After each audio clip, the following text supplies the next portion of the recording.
You have 68 wins. You cannot 69 Nina.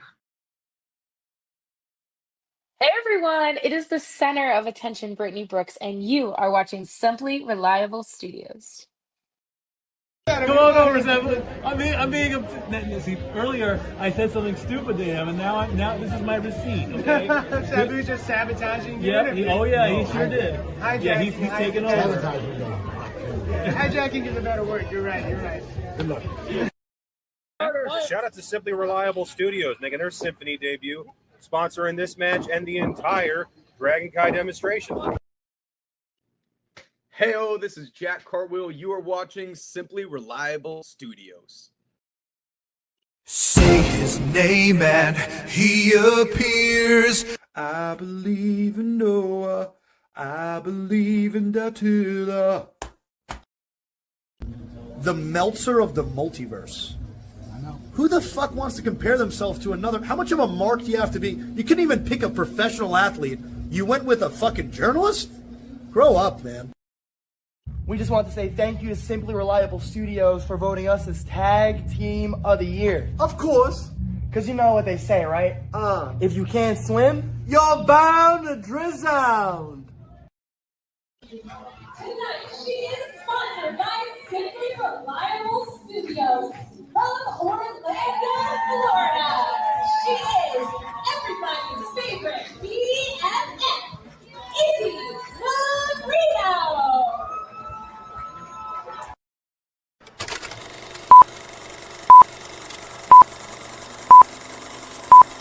Get it? Got it.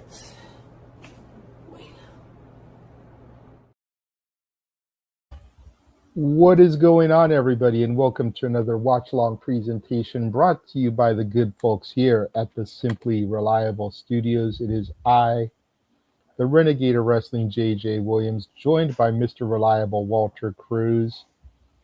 And much like Game Changer Wrestling today, we are in a backyard in the middle of America here for some, can we even call it professional wrestling action? Because I don't think we're going to be seeing any techs or graps here. I think it's just going to be a shit show of extreme. What do you think, Walter?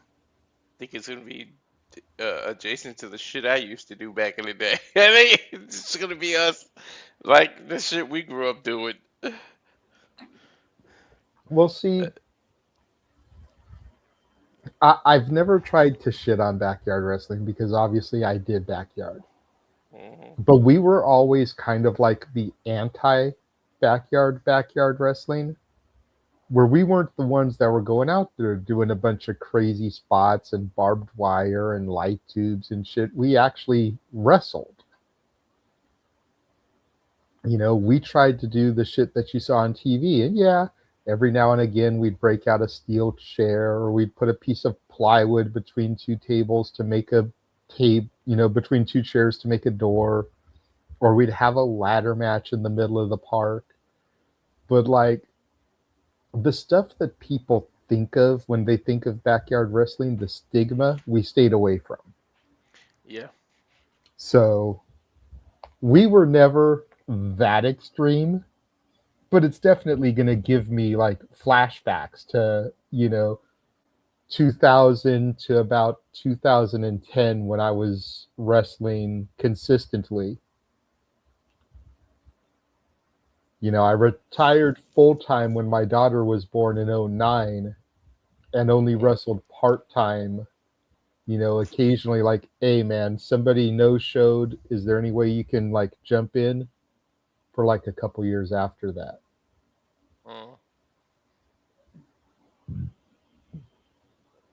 Because even though I wasn't wrestling, I was the booker. I was the one making the matches and shit, so I was still involved. Yeah.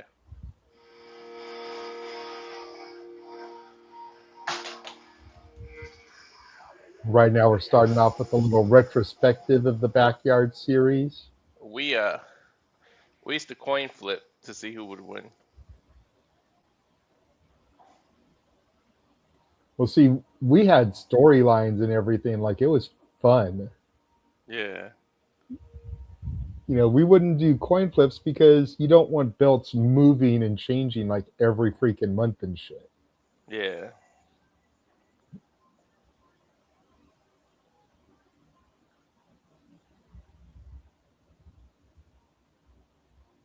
God damn, look at some of the shit that they were doing. With the cars. Yeah. Straight up hit and run shit. What the hell?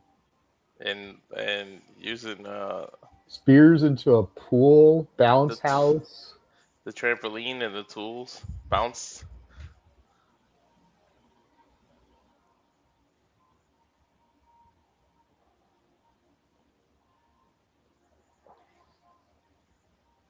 Wow. Yeah, see, we were never this extreme. Us neither. Wow, a Jeep, really? A I'm not toy gonna lie, Jeep? that was funny. Yeah. It made me think of the Mexicals and the Juan Deers and shit. Yeah.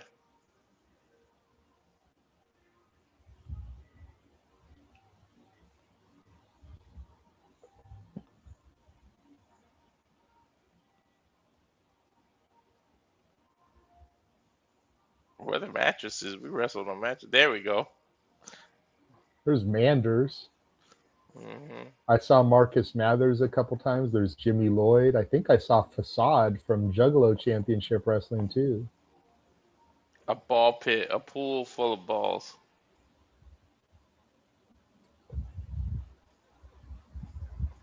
Oh, I switched to the Last Outlaws now. Mm-hmm.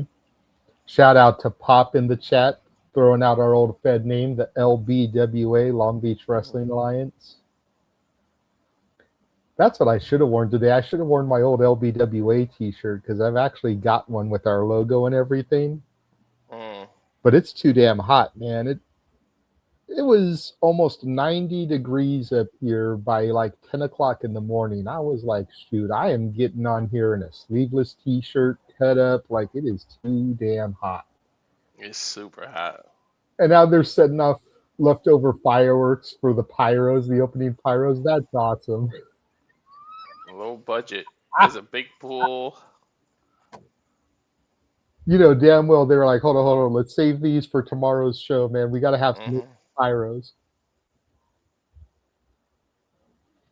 Somebody's gonna go swimming. Lean there on one side of the ring, you see a erected swimming pool on the other side of the ring.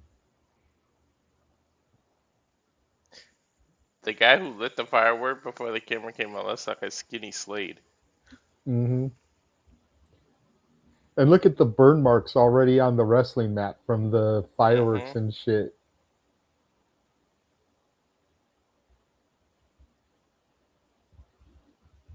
TNT Blizzard. They got the cheap shit. I wouldn't say cheap, but they got the stuff you can get at like any fireworks stand throughout America. They didn't get those, illegal fireworks and shit. No, not the M80s and shit we used to have. We used to throw M80s in the water because the wick wouldn't go out and still blow up under the water.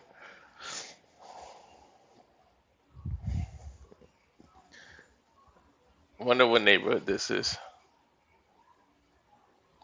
Just the backyard in USA. They don't expose it because it's literally like somebody's property and they don't want people coming to that. Yeah. Rolling, keep rolling. MLJ with his Lex Luger America shirt. Awesome. I'm in a backyard.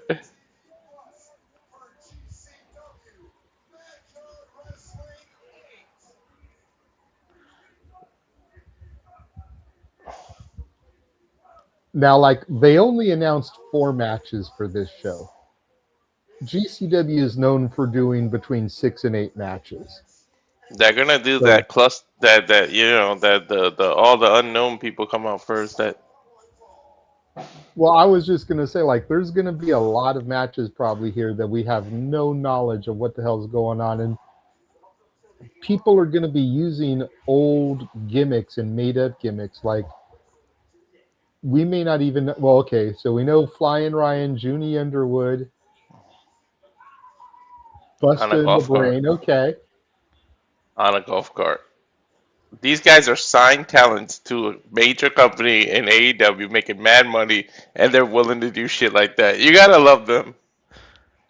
Well, dude, how ballsy is Junie Underwood freaking doing pelvic thrusts as pyro is going off there, freaking fireworks and shit? Like, come Mhm. on.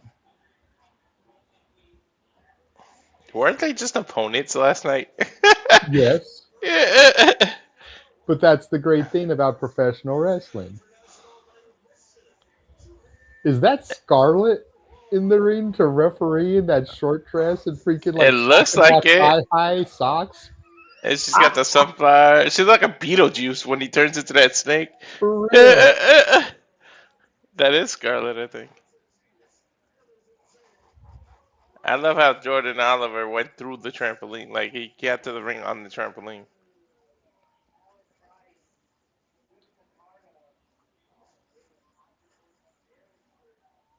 And they're just fucking bear and fireworks. I see Jimmy Lloyd waiting to come out. So he must be one of the opponents, right? You can't even say backstage. There's no backstage. It's just in the Right. house.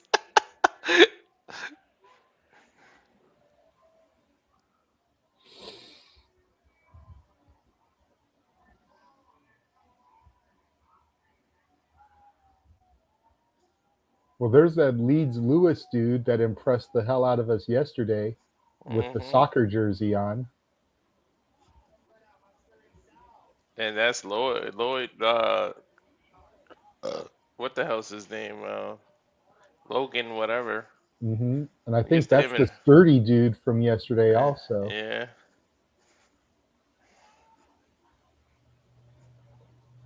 This is something I feel like I could set up. For real. That's why I found this image. I was like, usually we do our traditional image for independent wrestling, but I was like, man, with this being a backyard show, we gotta do something a little bit more fun. So I found this picture literally in somebody's backyard of a wrestling ring. I still can't believe this dude is French.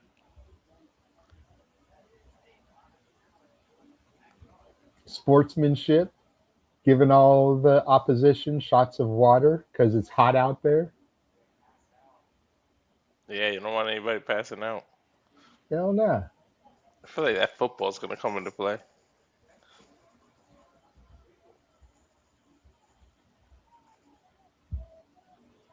They're still setting off fireworks.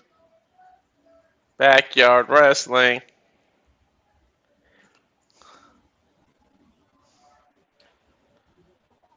But yeah, man, the irony, the fact that Jordan Oliver and Alec Price, half of the first team that came out are contracted AEW wrestlers, and they're wrestling in a backyard in the middle of nowhere in America. Mhm. That's crazy to me. Busting the brain with a double Irish whip, double clothesline, taking down two members of the opposition.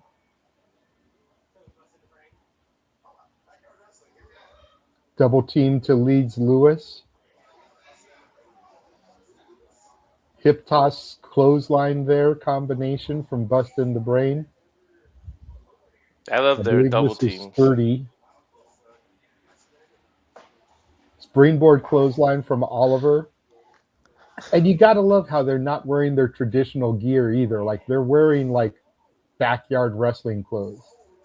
The only thing Ooh. that's traditional is like their knee pads. Yeah, yo, that twisting DDT was hot. That shit was nice.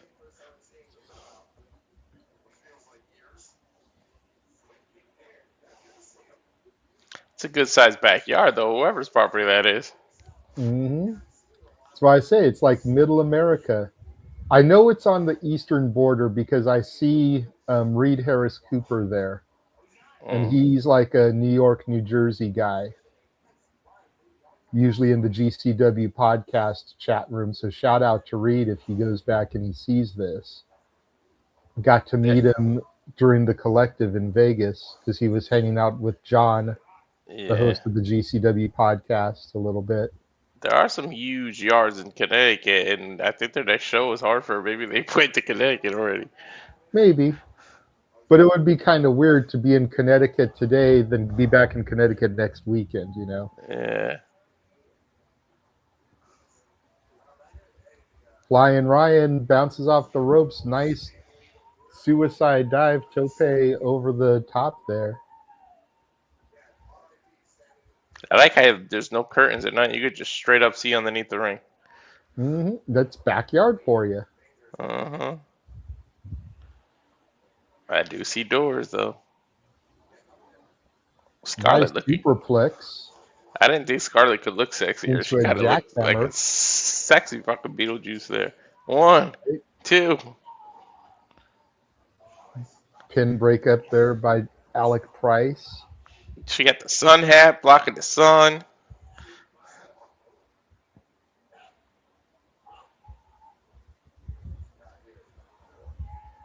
Sunset flip, roll through, Price up, charges in, jumps on the middle rope, boots to the face of Sturdy. Looking for a tornado DDT? No. Tornado suplex. Nice offense there by Alec Price. That might have been a little bit of a brain buster the way he made him hit his head. To almost an angel's wings there. Nice. Nice step up into Guri from this dude on the other team. The only one I'm not really familiar with, don't recognize. Springboard tornado DDT to Price. He hit that shit clean. Junie and Flying Ryan save Price from a potential suplex. Junie Underwood charges in. Nice kick. Flying Ryan off the back of Junie. Poetry in motion.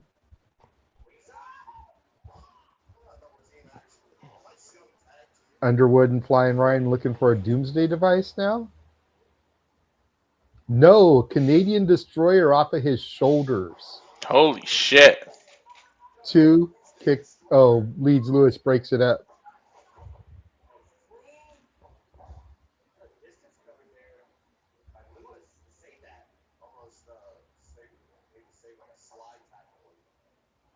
The fact that this dude is on an excursion from France and doing a backyard wrestling show for one of his dates is blowing my mind right now.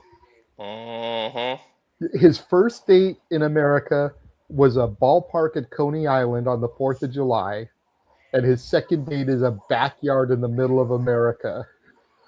What the fuck are we doing here? Then he impressed the shit out of him yesterday, man. I couldn't praise him enough yesterday. Jordan Oliver just pops him up and throws him onto the trampoline.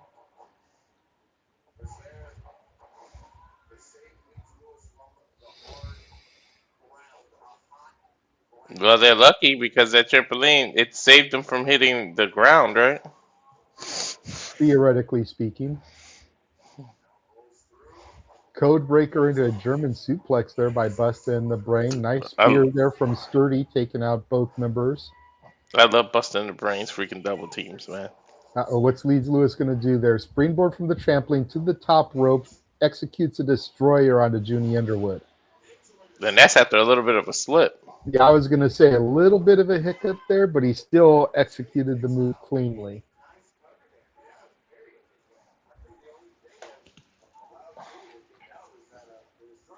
They got the grill bed in the background. Hell yeah.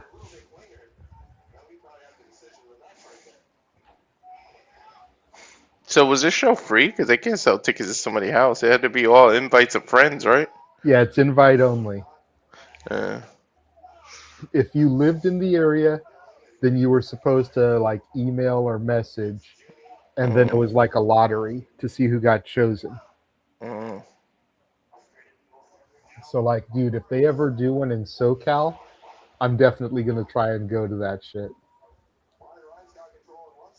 Nice running brain busters there. Executed to Junie and Flying Ryan. in sync. Look, this is just a little kid chilling in the pool. Hell yeah. Dude, it's hot out there today. I don't blame them. Mm-hmm.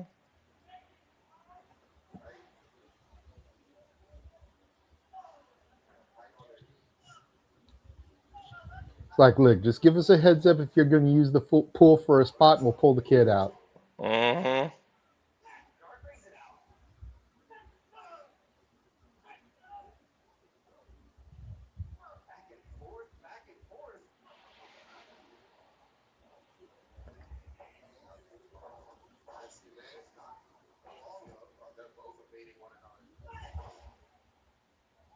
Leeds Lewis has Junie hooked. Junie with the back elbow breaks it up. Nice running kick by Underwood. Here comes flying Ryan. Up and over to the outside. Springboards back in. Nice stunner onto Leeds Lewis. Damn, that was nice. Nice double team maneuver there by Underwood and flying Ryan. Yeah, fisherman suplex into a powerbomb. Yep. And here come Busta in the Brain to kind of pick the scraps. I'm a little nervous because if you look at the house, the roof is low enough and close enough to the ring. Somebody's jumping off that shit. Oh, you know it. Especially after looking at the highlights from the past shows. You know someone's doing that shit.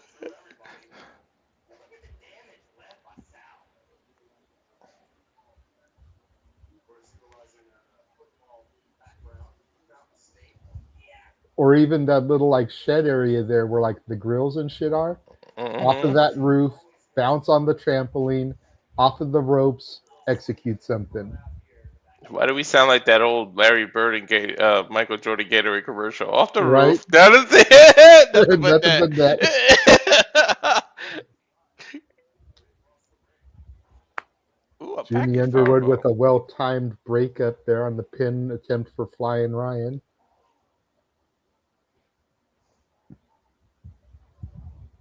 Set out spine buster. Ooh, nice shooting star press there from the one guy who I'm not really familiar with.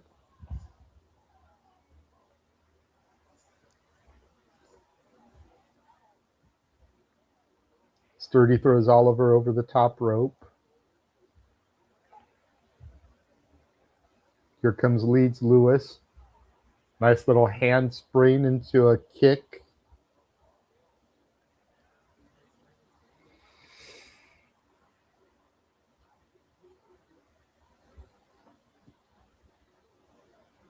Dude, look at the back of this dude. I just noticed that. Did you see that? I think that's Sturdy's back. He's been through some shit. Clearly. Gives Slade a run for his money. Tremont. I'm sure there's a reason Tremont wears a shirt to the ring. Right.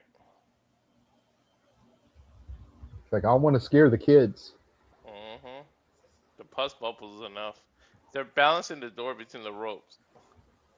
That's backyard. The door didn't break though.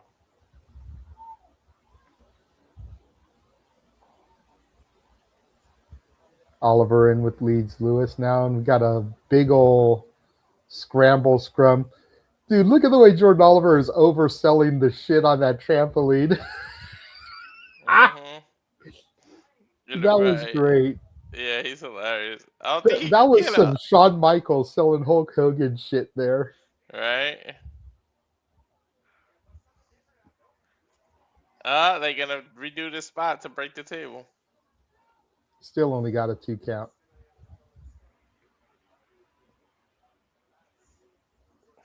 And I can see the smoke from the grill. Split-legged corkscrew.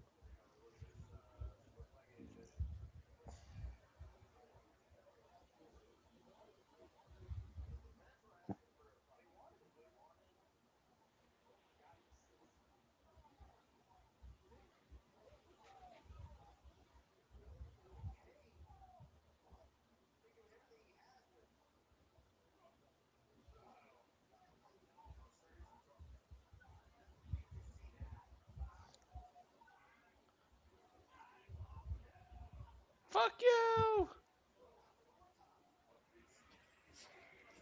Uh-oh. We transported from backyard to Suplex City. Nice triple suplex, though, by Sturdy. Taking out both Busta and the Brain.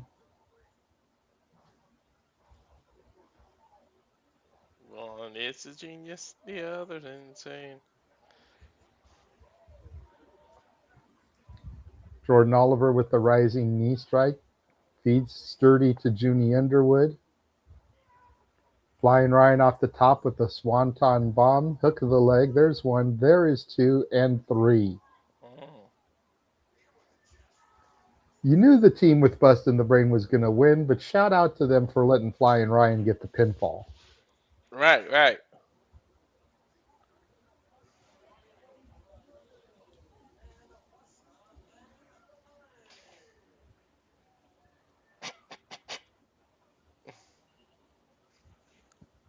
This is influencing me to put on a show with us.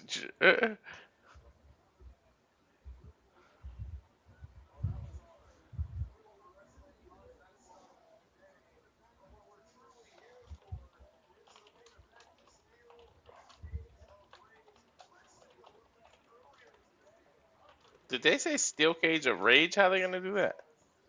They did say Steel Cage of Rage. And I don't know, and I'm scared to find out.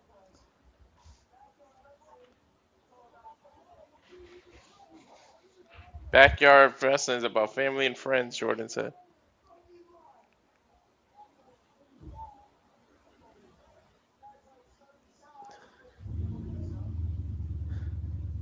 That's definitely Jordan's old gear because it says his name on it.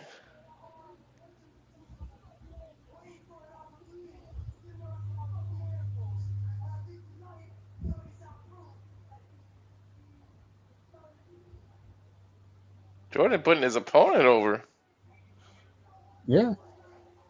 Jordan's cool like that, man. He's saying sturdy is indeed sturdy. Dude, look at the gnarly scars under his nipples. They just straight come out of their Reynolds. Mr. Bean cutout over there by Joey Janela. Janela just posted up with the smoke and shit. The heck is going on here? Everybody's drunk. They're dropping off wrestlers from the Reynolds. They coming out of trailers.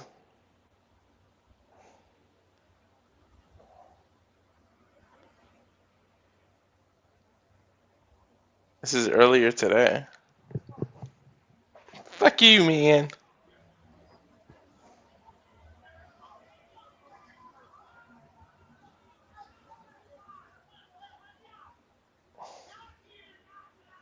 Is that Slade Reject? Yeah, that's the guy who did the fireworks earlier.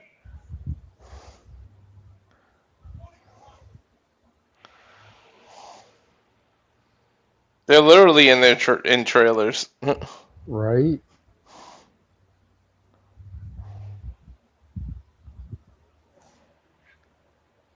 Aerial shot, you see the cars driving by on the street. They could have just used a droid camera this whole time. A drone camera droid. Huh.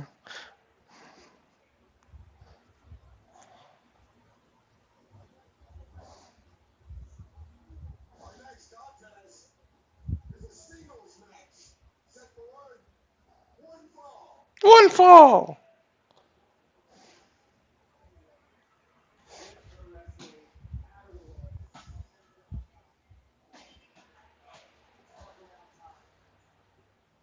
So they're just gonna use a golf cart for every entrance? I kinda like this.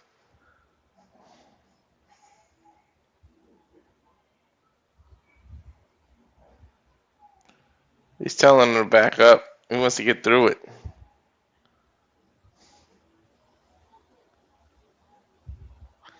Atom? Like an atom bomb. Nobody wants to give dude like a high five. Everyone's like, who the fuck are you? Yeah, right? What if in 10 years the biggest star on the planet, bro? You better fucking do what you can. Support people.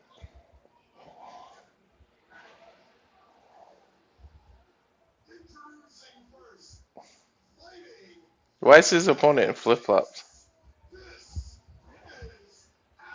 That's the referee. Oh. I forget his name, but it's the referee we always say kind of looks like Josh Barnett. Yeah. Oh, yeah. That's the one we ran into 100 times in I Las think Vegas. his name is Max Recon. Mm.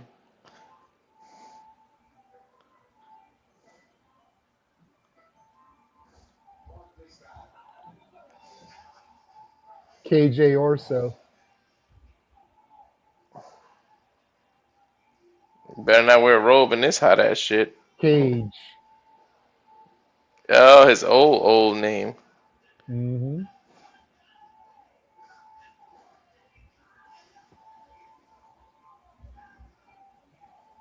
His old name with his current music. Mm-hmm.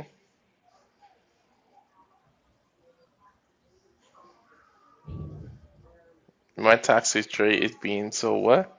Is being a KJ Orso fan, but she covered up KJ Orso with Cage. The guy who's about to lose, Cage, and then he ran out. Dude, he looked like he's out there wrestling in swimming trunk.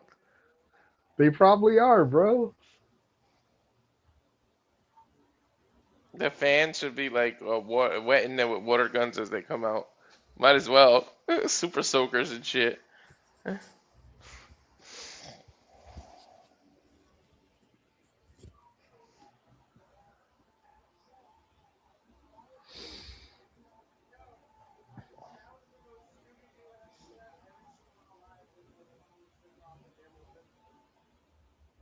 Can't hide much. I don't even think the ref needs to check for hidden weapons. Right.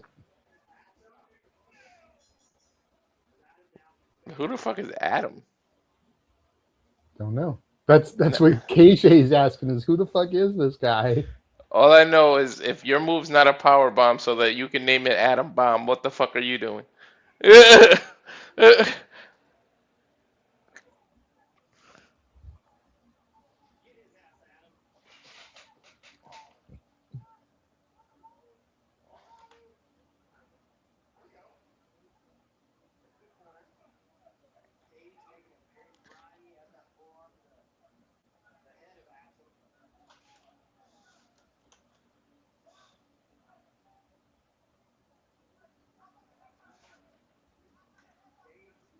Okay, just trying to give him a hit.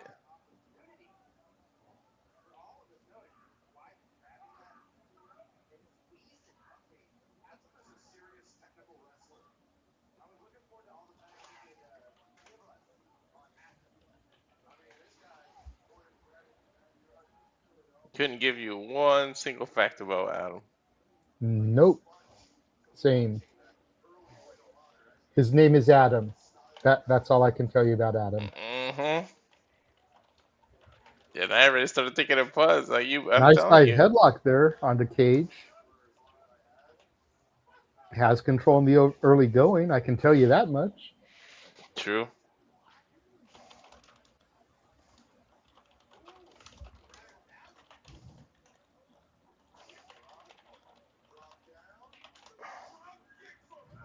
Adam apparently standing tall here in the early going. Impressive. Nice drop kick. Shit.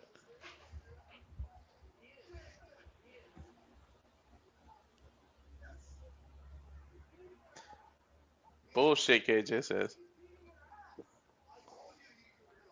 Where's the commentator channel? Is Emmett freaking commentating? Oh, Emil? Yeah, he usually does. It's usually Emil and somebody else, whether it's Jordan Castle or Mose or Veda, Righteous Reg. Like, Emil's usually the constant on commentary.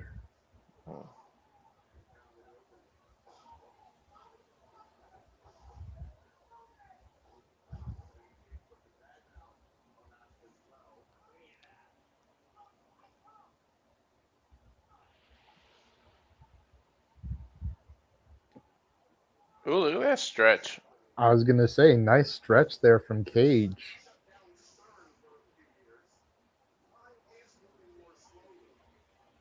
To my knowledge, Cage doesn't really have any leg submission moves, so I'm not sure why he'd be doing that, but diabolical nonetheless.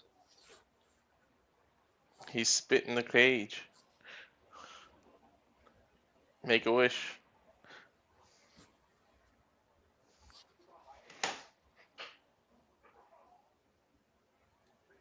I like that look for KJ though. Or sorry, Cage.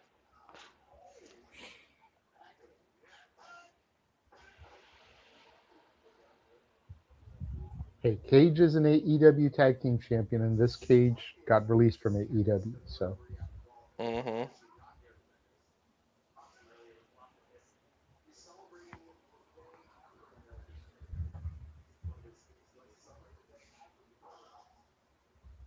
the fact that he wanted to do this entire storyline that he's been doing in GCW on AEW television, where he lost his mask and everything, and Tony Khan saw no money in it, just befuddles me sometimes. Right. What is Adam doing? Oh, ooh, nice. Now, do I think KJ would have been like world champion material? No. But I think, after losing the mask, KJ could have been TNT champion, definitely.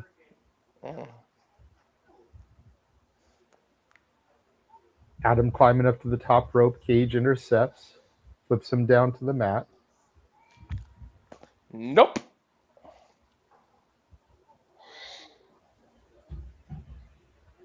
Wait, is this the main event that he was saying that Cage versus someone? Because I thought he said Steel Cage earlier.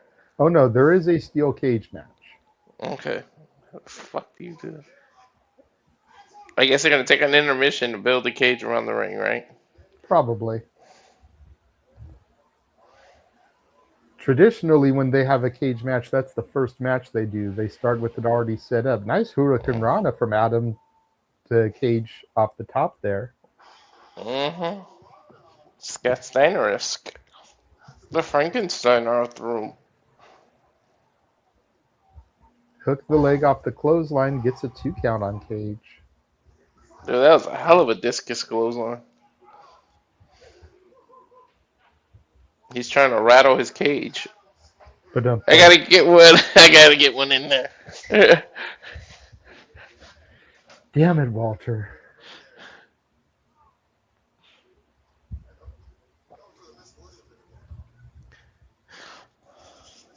Oh, here comes Stackhouse, pulling Cage out of the way. Adam perched on the top. Screw it, cross body press takes out Stackhouse and Cage on the outside of the ring.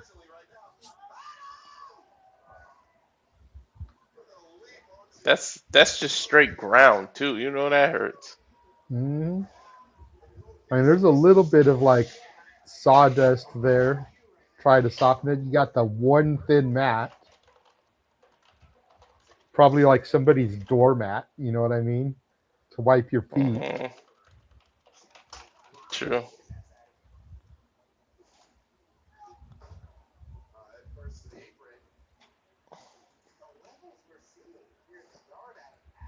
Plastic trash can lid to the head of Adam. And then, oh no, it's actually a metal one. It's just purple. I thought it was plastic. Just down the cellar one. Cage now grabbing a couple of chairs.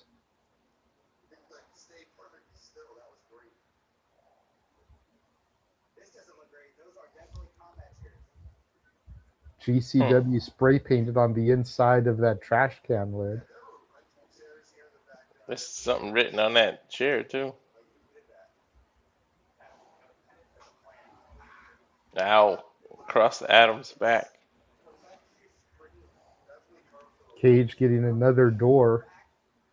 Getting this door bridge. Looks like a piece of a door. It don't even look like the full door. Looks like a closet door. Yeah. Is he gonna trampoline suplex him or something? Oh.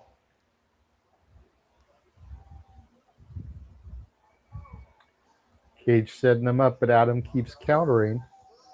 Low blow from Adam to Cage, giving him a temporary advantage. Right in the little cage. Double leg takedown. Slingshot. Cage bounces off the ring post, bounces off the trampoline, laid out across the door bridge. What is Adam going to do here? Yeah, jump on that trampoline, I assume. Stackhouse in the way now as well. Adam on the far turn post. Bounces on the trampoline. Oh, Jesus, that was bad. He went for a shooting star press, but ended up hitting the edge of the trampoline. Well, Stackhouse tried to catch him, too. Rikishi driver through the door bridge.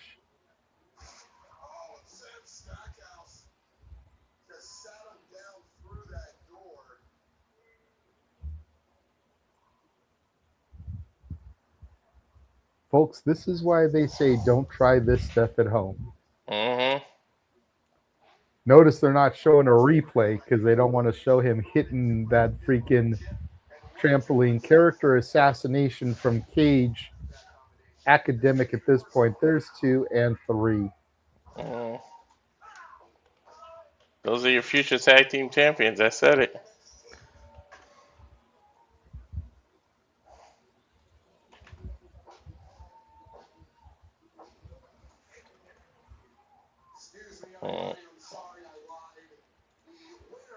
He said, "I'm sorry, I lied. The winner is Cage."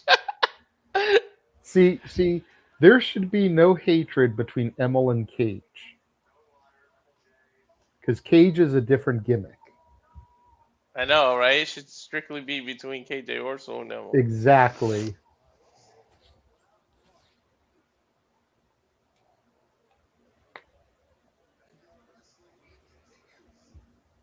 Dude, I think Adam might really be hurt. Yeah, his freaking ribs hit the side of that trampoline when he was going for the shooting star. Again, you notice they're not doing any highlights from the match. Mm-hmm.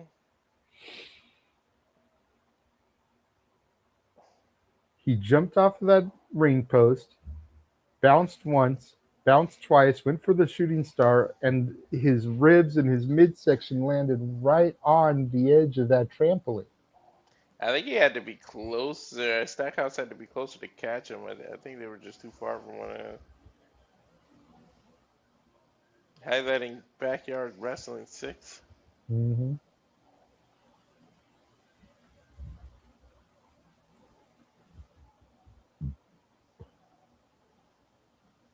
They melted the door. Wow.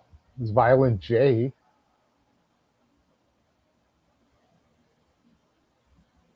Juggalo people. Ruckus. Dr. Redacted. Facade with the yellow braids there, the blonde braids. There's Adam again. Mm-hmm. So apparently he's competed on a couple of these backyard shows. And there's the shooting star press with the trampoline. Ew, they had outhouses and got that involved last time. Looks like the same backyard too. Yeah, right?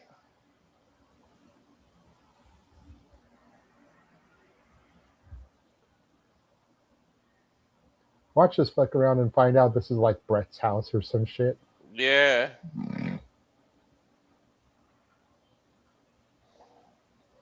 There's a kid in the ring right now. Hey, somebody with a real rough shirt.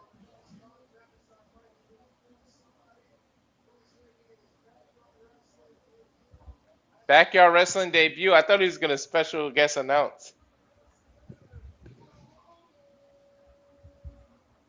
Some kid named Logan. He is announcing. He's doing the ring announcing.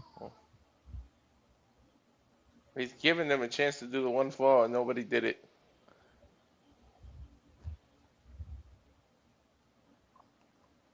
He's chilling against the ropes waiting for the music.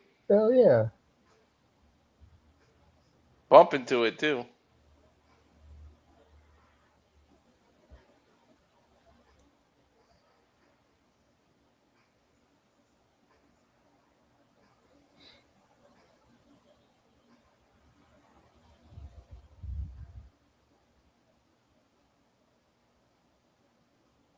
Louie June.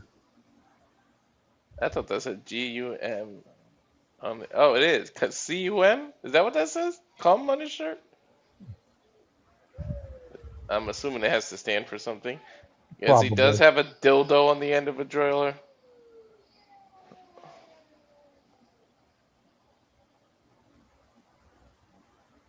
I actually think we have a graphic for this match.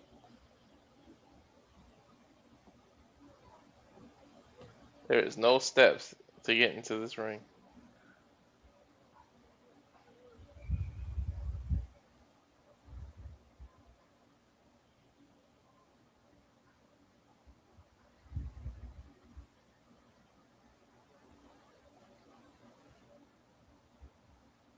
Like how Emil's coaching the kid on the low look. Oh yeah, these two look like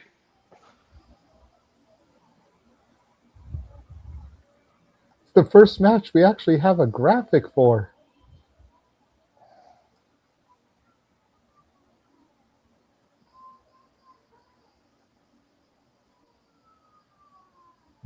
Emanon.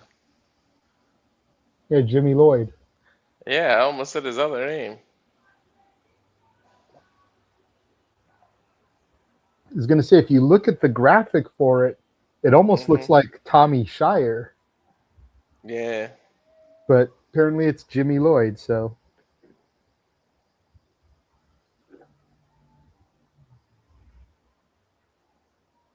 Gusset plates. I'm scared to see what's going to happen here.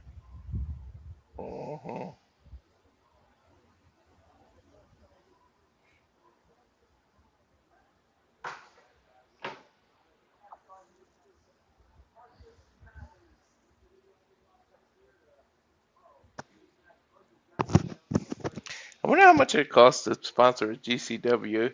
We need to talk to Brett and see if we can sponsor a GCW match. Right?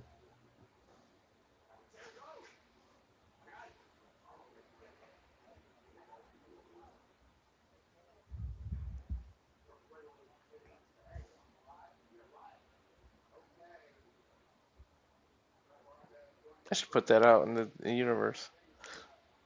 Find out if we can sponsor matches.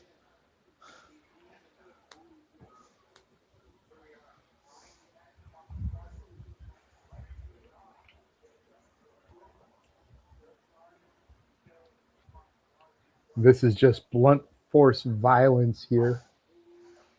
Blunt force trauma.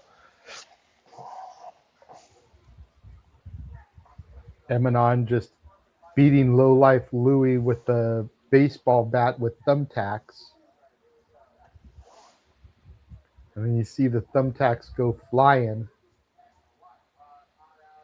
sticking into the back of lowlife Louie.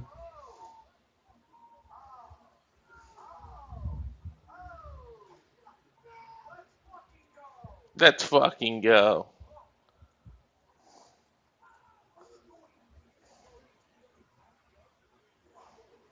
Uh-oh, swimming pool spot. Mm-hmm. No kids are going to be able to go in here after there, because if any of those thumbtacks come off in the pool, that could be dangerous. Mm-hmm. Oh, no, maybe not. Oh, no. Yeah, there they go. Lowlife Louie into the pool. Kids are unable to swim in there anymore today. And a gusset plate into the arm, which means that there's probably going to be blood now floating in the pool. That's not sanitary, everyone. Mm-mm.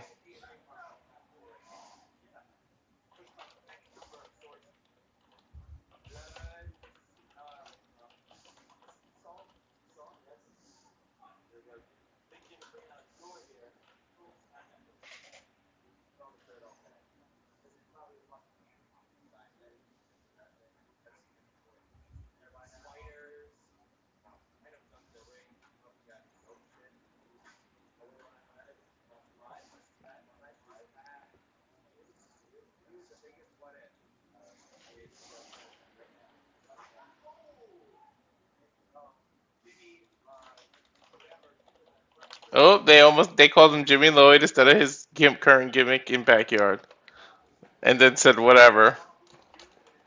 Well, I mean, you got to figure virtually every week MLJ calls these guys by one name, and now one time a year they're trying to go by something different.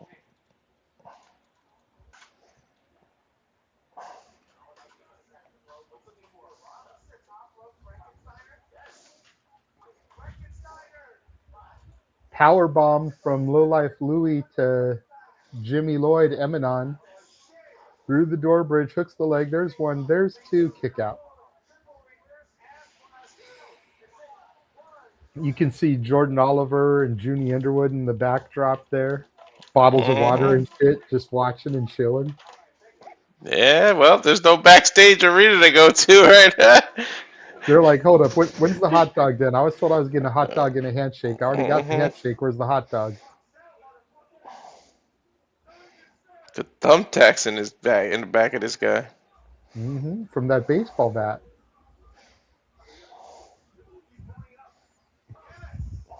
Irish whip from Lowlife Louie to Emanon. Big boot drops Emanon. Lowlife Louie off the rope. Nice leg drop. Hey, Lowlife, your titties hanging low, your nipples out, man. There's two. Almost got a 3 count, did Lowlife Louie. Bro, are those old school lug boots? I thought I just saw the logo underneath. Probably. Either that or Timberlands. Oh, Lowlife Louie now has a dildo on a drill. Does that make it a dildo? A dildo, yeah. That's not the kind of meat people want on the grill in the backyard. And he's trying to shove it down Emanon's mouth. Now they're trying to shove it into the ref's mouth, and it's in the referee's mouth. That's the wrong kind of sausage. The dildo is in the ref's mouth. Sausage fest. DDT from Lowlife Louie to Emanon goes for the pin attempt, but the referee is out of position because of the dildo. Completely missed the pinfall attempt. Who knows what hole has that been in? You know, I was trying not to go there, dude. I felt like that was way too obvious. Damn it, Walter, you fucking idiot. He removed it. He's just going to slap him with some meat. It's the whole definition of big man slapping man meat.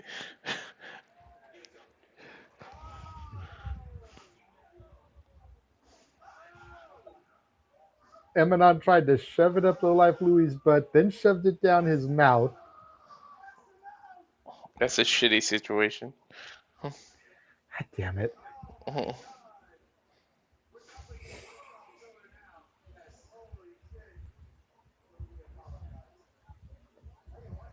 Right in front of Reed there. In case you're wondering, Reed's the guy in the tie-dye shirt. When they signed the contract, I guess he knew what he was in for, right? Uh-oh. He knew the drill, lighting off a firework. Oh, God, we saw this in the highlight package.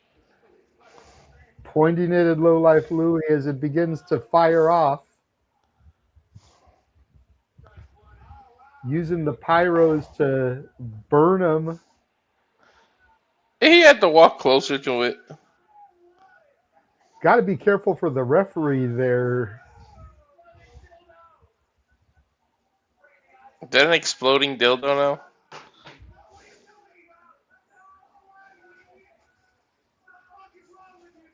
And now Emanon is calling for a weed whacker.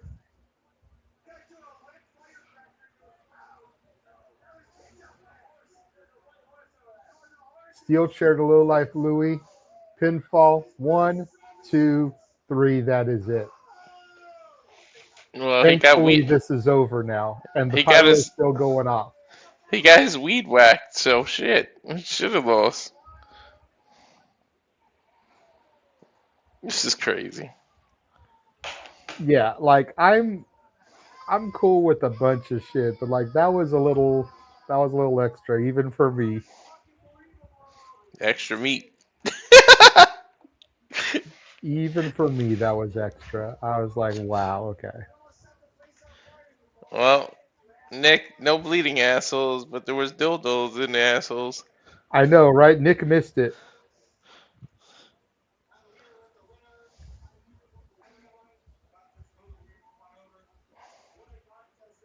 And now we got Brett.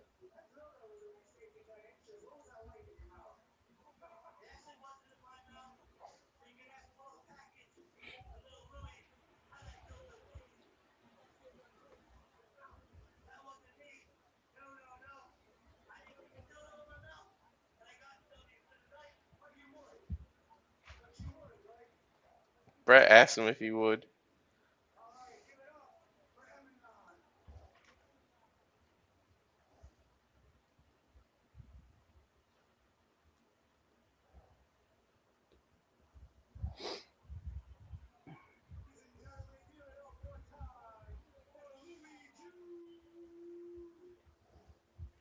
Even Safet's like, what the fuck? Damn it, Walter.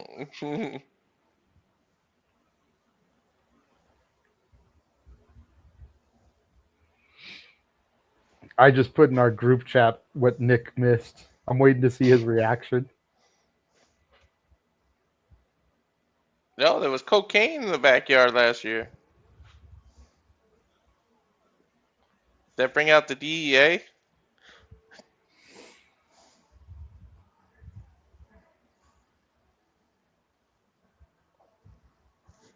Oh, that was the guy who goes to sleep that you gotta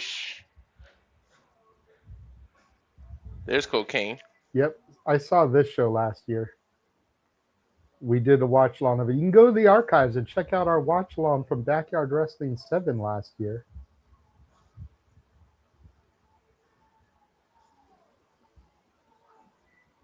I completely forgot cocaine was on that show. July 4th, too. Yeah, last year I think it was reversed. I think the Backyard show was on the 4th, and then the Bash at the Ballpark was like a week before or a week later. But if I'm being honest, I liked the Bash at the Ballpark being on the 4th this year because the Coney Island fireworks and everything. I was telling some of the guys in the spaces yesterday that just from a cinematography standpoint, it was so awesome watching the fireworks go off as the main event was happening. It was.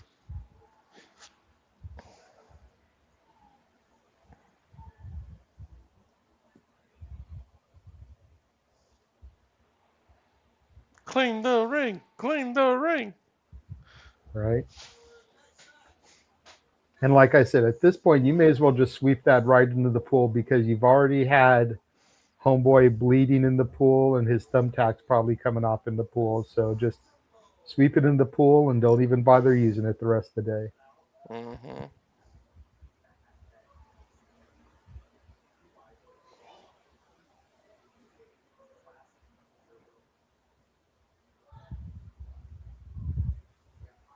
If there's Jordan in the background,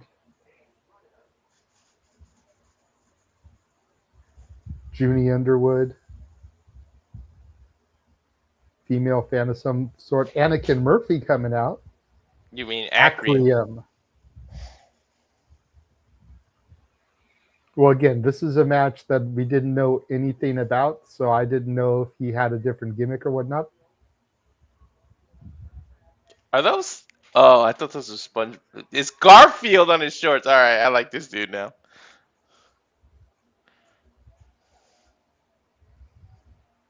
Dude's got some old school Garfield shorts.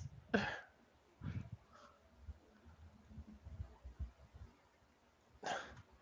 there any lasagna in there?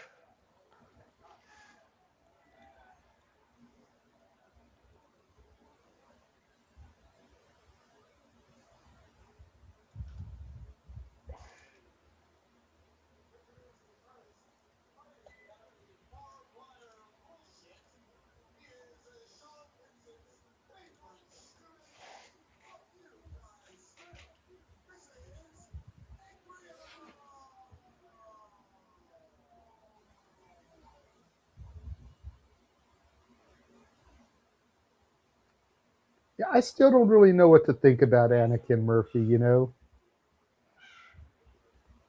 Rocking the fishnets like Effie. If you look at his mouth, he almost looks like he's got like vampire fangs. Yeah, and then he's got elf ears. I'm just like, okay. I'm all for weirdness. You know, I'm not gonna sit here and clown anybody. But just, you know, It's are hard to those get a. light tubes or lightsabers? Like, because he is fighting a guy named Anakin. I can't tell if those were lightsabers or light tubes because the hand. No, okay, yeah, they're light tubes because he just got the big box out from under the ring. We're gonna be in for some shit. Mm-hmm.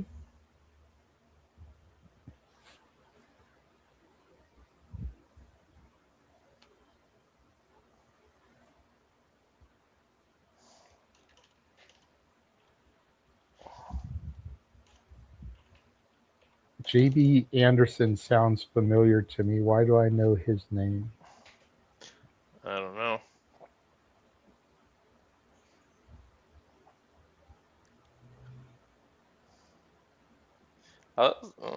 Yeah. Focus Pro, that's why. He was mentioned a couple times when we interviewed Evan Zalios of Focus Pro Wrestling. Remember how he was talking about how they do quote unquote relaxed rules matches? I mean, this is the third person, Connor. Okay.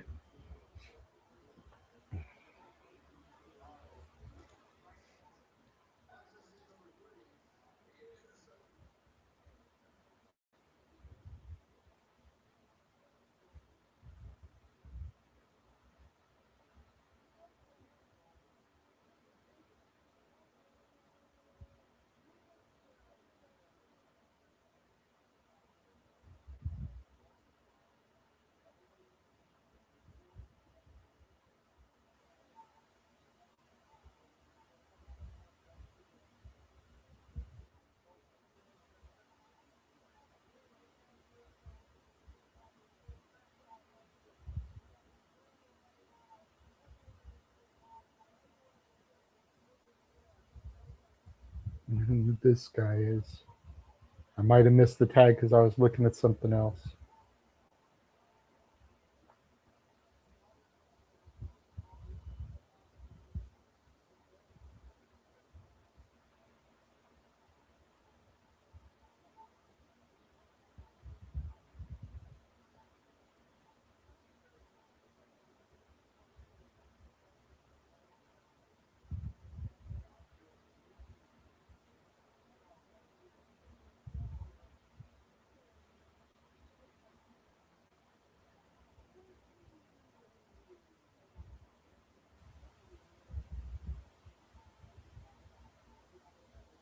Got us little backyard fatal four-way here.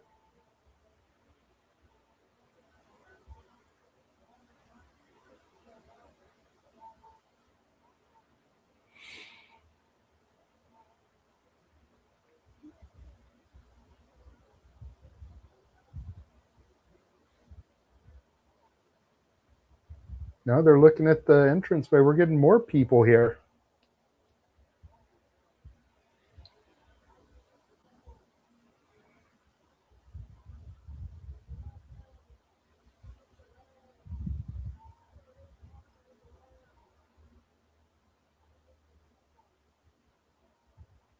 Tarzan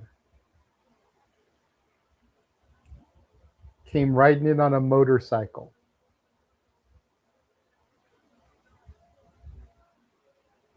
Smoking.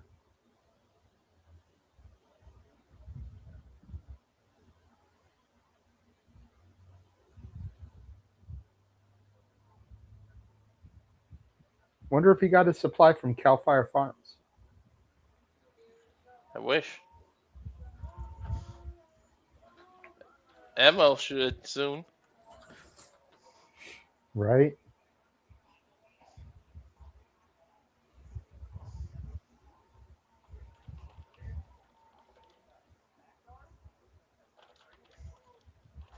So we got 5 people in this match so far. Tarzan. Who's this?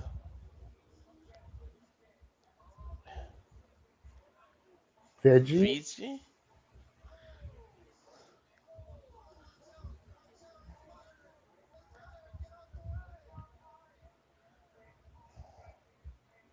Got to make sure that hair doesn't catch on fire with the pyros. Like, I'm not even trying to be funny, but you know the oil that they usually use in those things, like, got to be careful. I have no idea who Veggie is or what old I gimmick have that no is. idea who half these people are. I know JB Anderson. I know freaking Anakin Murphy, Acronym. I don't know anybody else in this bitch. Nope. Did they say that guy's name is Tarzan, or you said that? Yes, no. The tag said Tarzan, and he came in on the back of a motorcycle.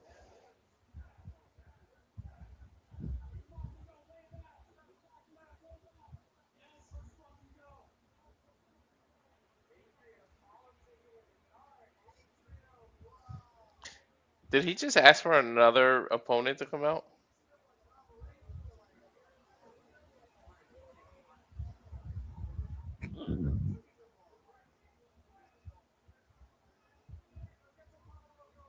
It's a big ass, yeah, house because look how many cars fit.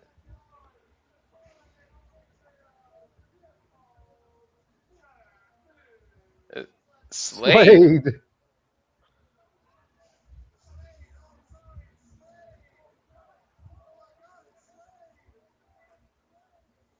Not the Slade you're used to. Nope. It's like old man Slade and shit. That's beer gut Slade. Look like he slayed one too many freaking Budweisers.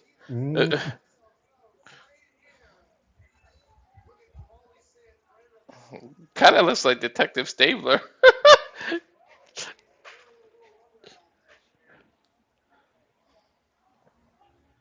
God damn it.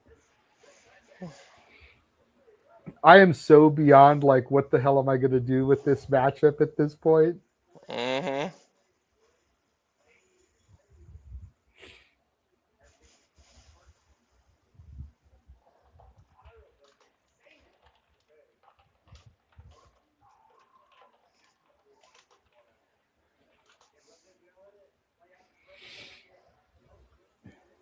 You got VG, a Tarzan.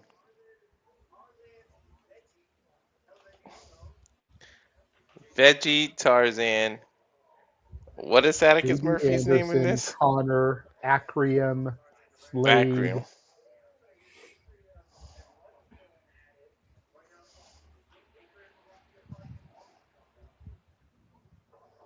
All I know right now is Tarzan and Veggie are going at it in the ring. What is he? That was a nice head scissors into an arm drag from Veggie. That was impressive. Mm-hmm. Another head scissors. Oh shit! Kept going. Whirly whirl. Okay, okay. I'm impressed by Veggie's athleticism.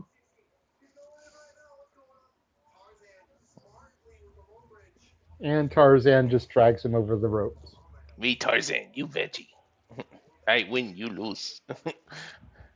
Jump that rope. He still got the fucking L in his mouth. Smoking while wrestling.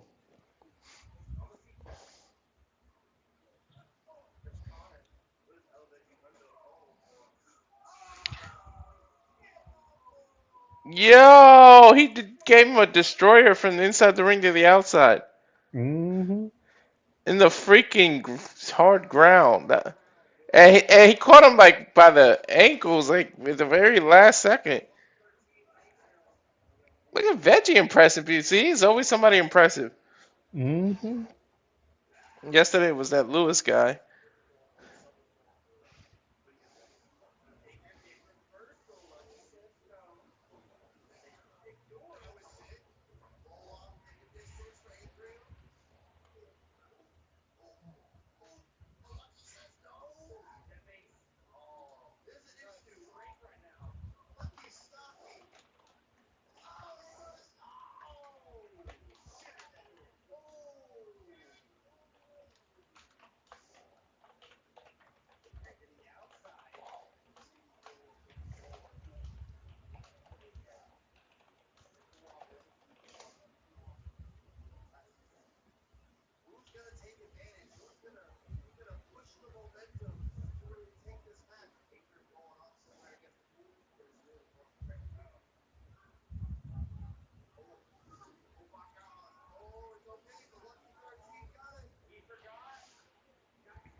Dude, he just did an FU to the trampoline.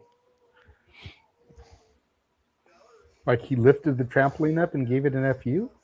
No, he FU'd Attica Murphy to, or whatever his name is in this match. Acrium. Acrium. That light tube looks like a lightsaber, a freaking hockey stick. Looks like a bunch of shit in one.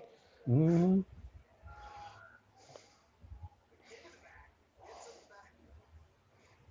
And I know that guy's in pain because I can see he's sunburned on top of that.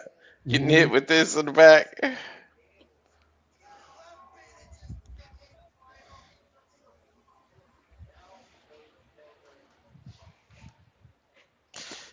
Do, do, do, do, do.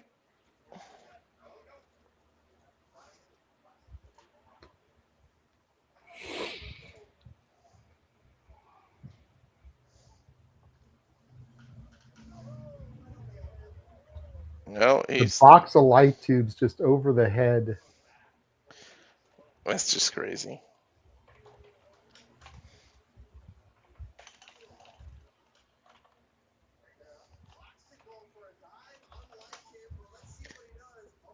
I thought he was gonna dive and he went for a boot. He's bleeding out his back with those light tubes.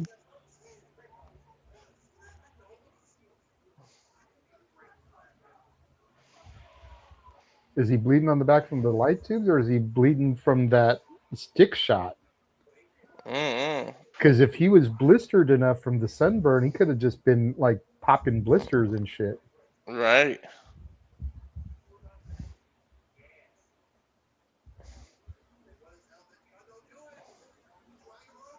What's Veggie doing? Went for like a cannonball, but got caught power bombed on the roof of this Jeep here.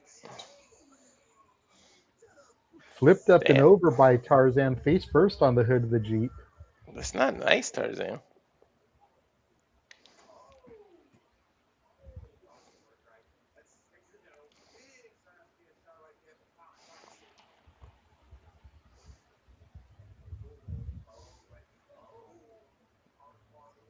JB just went hard against it.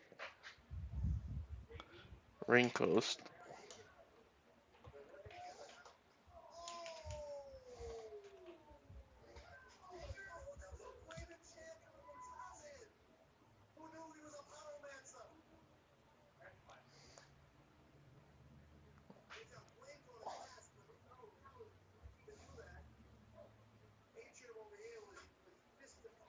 I'm waiting for the basketball court to become part of the fucking weapons. Right.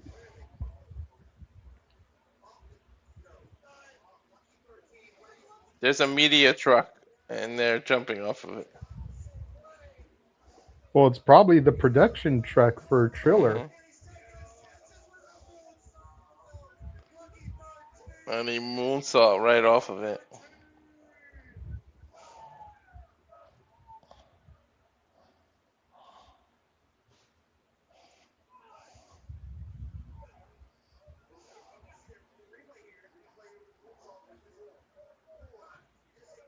That's super dangerous off of that truck to hard ground like that. Right.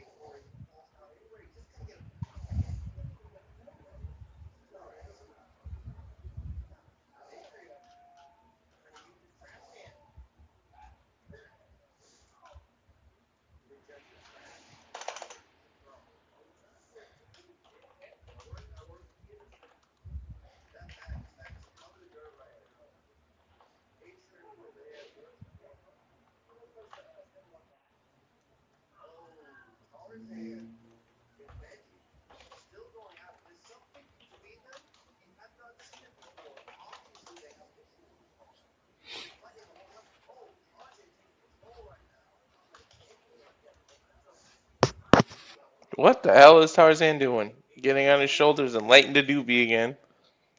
Oh, he lit his eyebrow! Or his hair with the lighter.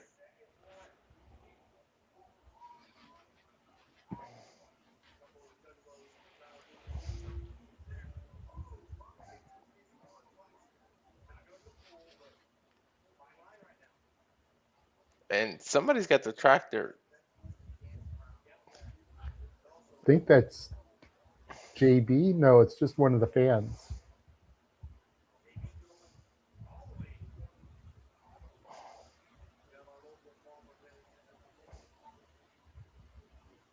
What is Tarzan doing?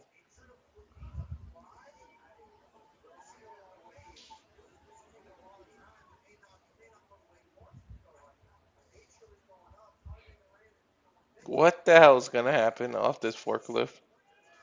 Or off this farmer tool? I am scared to find out.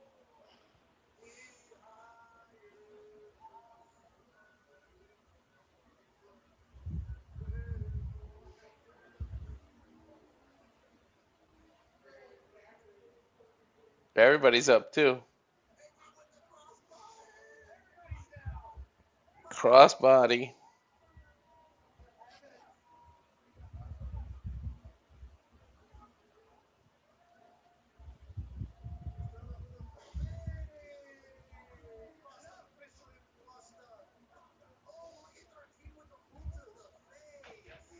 I assume he's gonna win because he's the most known in here, but we'll see.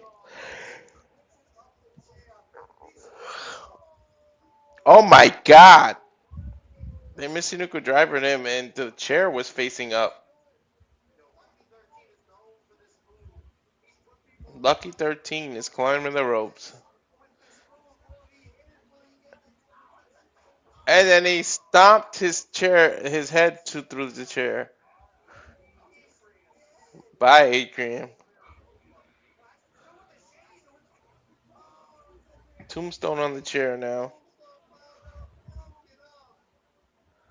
But it's broken up. JB threw him through the door. Now he has the door. Ah! Right in the head. There's a floating door with barbed wire in the pool.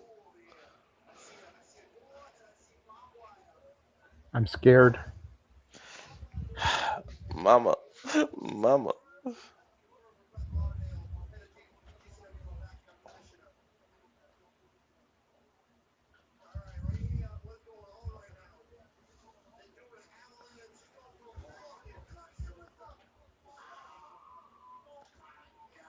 Wow. That is not the kind of float you want to land on in a pool. No, it is not.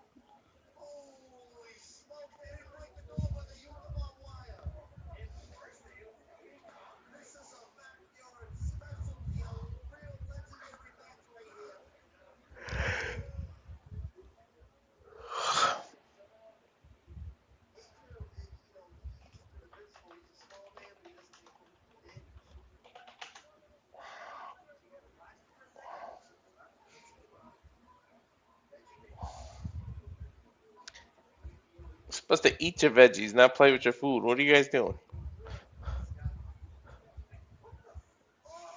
Oh, Tarzan just lit a bone on fire? Why am I not surprised? Anakin Murphy with a coffin drop. A flaming caveman stick.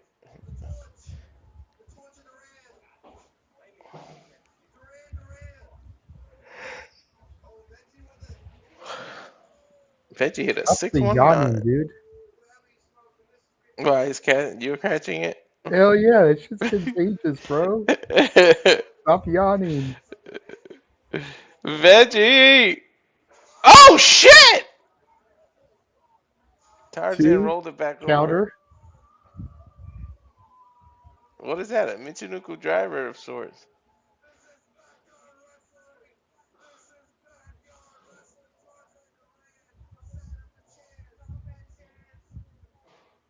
What is Tarzan doing setting up the chairs?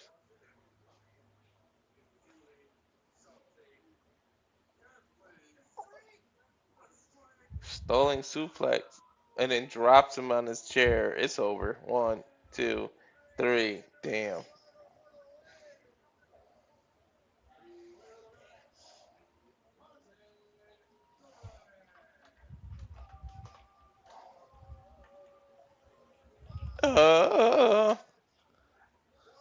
Tarzan gets to go with Jane and celebrate this match. Yep.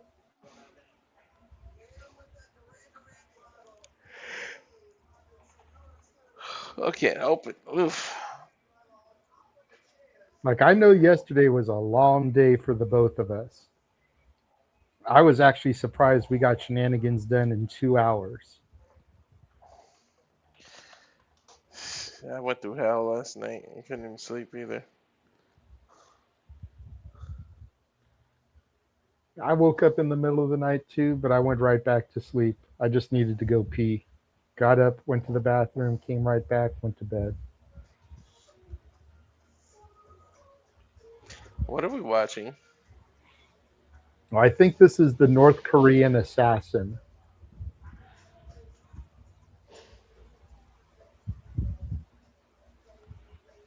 He's going to be fighting essentially Joey Janela. And see, look, he's watching the Insight with Joey Janela and Chris Van Vliet. Damn it. Well, Joey ain't coming to us if he's been on Chris Van Vliet.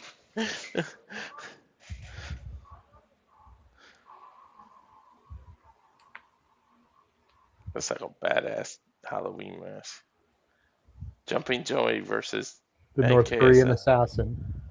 Oh, is that the cage match? No. Oh. Just a featured match.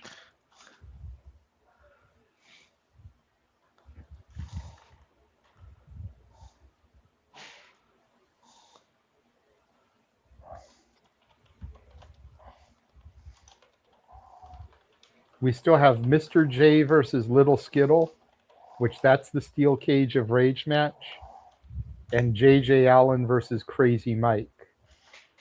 And then North Korean assassin versus Jumpin' Joey, even though the graphic says Zebra Kid, but it's still Joey Janela either way. So Wouldn't Zebra Kid be the referee?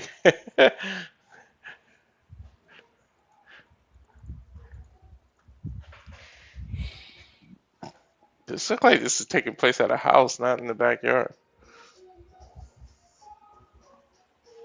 Are they replaying the same video package they just played? It's probably Joey's house. Like, I think that's the idea, is North Korean assassin is breaking into Joey's house here, sitting in Joey's chair, watching Joey's interview.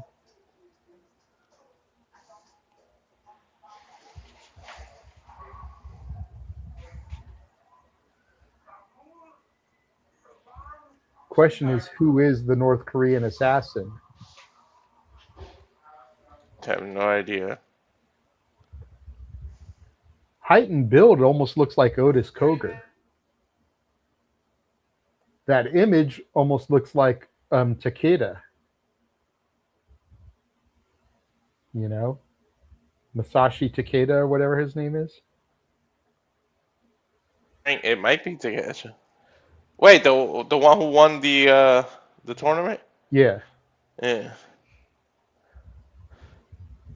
The sun's starting to come down, so you might be right about the whole East Coast thing, because that makes it 7:25 over there. Mm-hmm.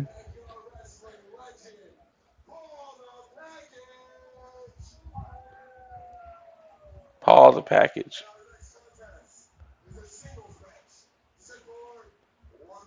One fall.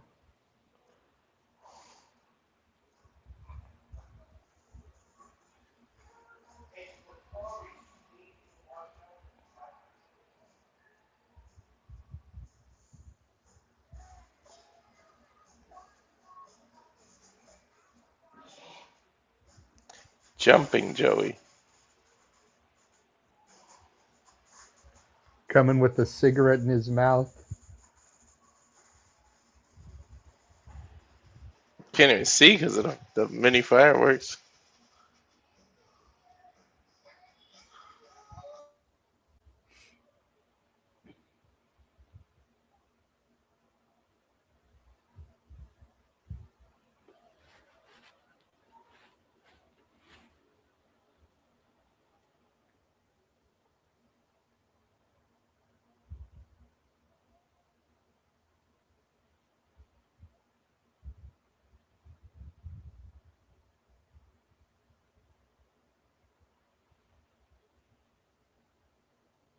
Jumping Joey going over to the fence and taking a leak before going to the ring. There's literally a horse in the background there, fenced up. Paying Joey no mind as he fucking takes a leak. The rebel that Joey Janela is, Jumping Joey.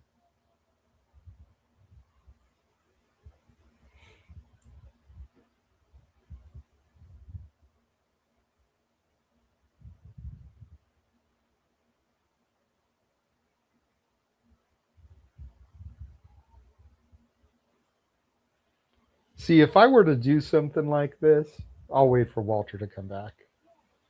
Because it's a conversation piece. Go ahead. I was going to say, if I were to do something like this, I'd have a hard time deciding what music I would want to use. Oh, yeah. You know, it's like, would I use my current theme just so that the fans would know, even if they might not know the gimmick, like who's coming out? Or would I want to dust off one of my old actual backyard themes that I use? Because I had some bangers, dude. I used to come out to Rage of the Machine. That's why my name was Rage.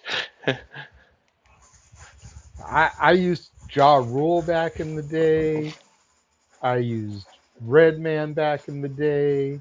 I used Linkin Park back in the day. I used Korn. Like, I had a wide variety of shit. The very last theme I used before I retired was Bleed It Out by Linkin Park.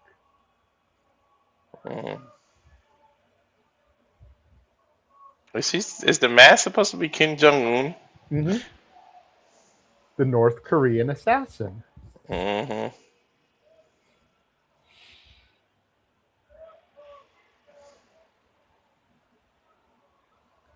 This is hilarious because this would not fly anywhere else on any other show. Hell no, it wouldn't. All right, so it's not Otis because the dude's got like a blonde ponytail and Otis is bald. So it's definitely not Otis Koger. Otis is built a little better than that. Well, like I said, I was just going off of what we saw in the video package. Yeah. Going by the height and build is like, could it be Otis? But now getting a better look at him, seeing the blonde ponytail, it's like, okay, it's not Otis. It's not any of the Vandals because Atticus and Christian have dark hair. Christian's is too short.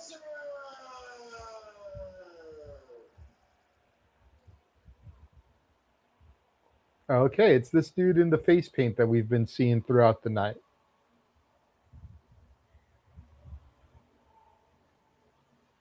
Oh, Joey somehow is going to make him look like $1 million. Of course he is, because it's fucking Joey Janela. And now all of a sudden, Joey Janela is the baby face, even though he's been a heel because of this whole fucking Brody Lee shit that he was doing. Mm-hmm. But because he's fighting a guy called the North Korean assassin, Joey Janela is all of a sudden the baby face now. Ain't that how it goes? I love that about Joey, the way that he can just adapt and flip at the drop of a dime. Like, oh, you need me to be a good guy today? I can be a good guy. Wait, what the hell? Uh-oh. What the hell is this? I don't know. Somebody taking over the production. Mm-hmm. That's Korean. It's like a rose. Are we getting some K-pop stuff? Mock-written video. Okay, so there's like a skyline with smog, clouds blowing across. This looks like the Fiji Mountains. What the fuck is this? Like right as the match began. They should have done this before he came into the ring. Mm-hmm. Not as they went to do the lockup. This is North Korea. Kim Jong-un.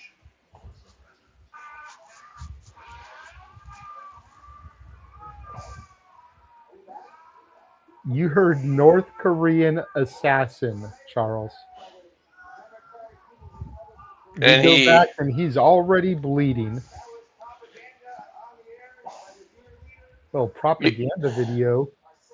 Even the commentators are like, what the hell was that?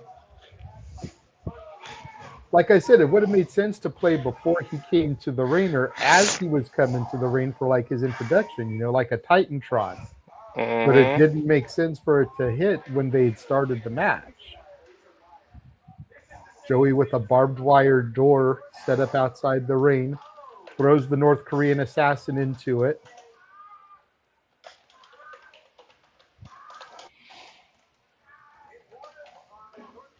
No, Charles, you are late. You are 100% late. There was a match earlier that had a dildo on a drill that was put into the referee's mouth and made to spin in the referee's mouth. We called it a drill dough. You have not heard everything. You are very late to the party, Charles. Yeah, it brought a whole definition to big men slapping man meat. Joey Sabu's the chair to the North Korean assassin, just chucking it at his head.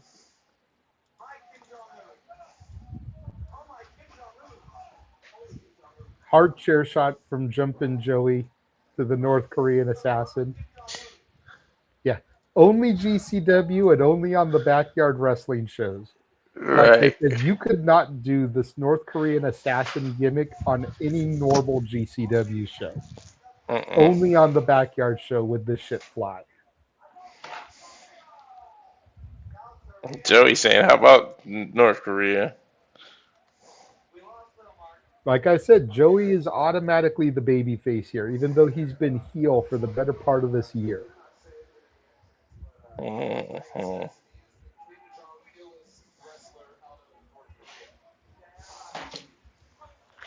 North Korean assassin seated, Joey just unloading punches to the bloody face. Joey perched on the second rope now, going to the top rope. Jumpin' Joey gonna jump off the top. North Korean assassin up, and he throws Joey through the chair, making the chair collapse.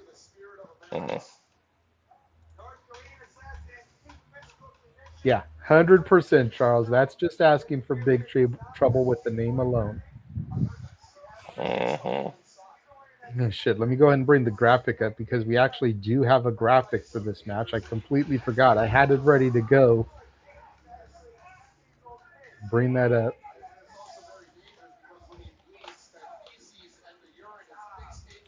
One of only 4 matches for this show that were announced in advance. Everything else has been impromptu.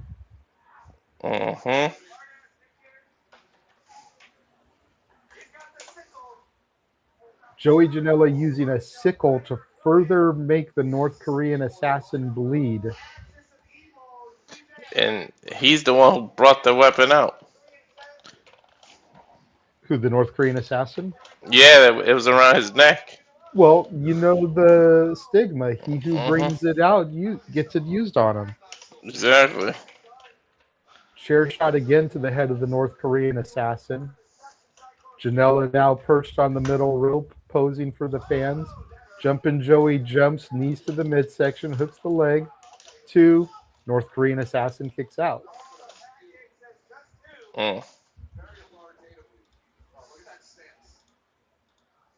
Joey's got a gnarly mark on his back there. Doesn't look like it's bleeding.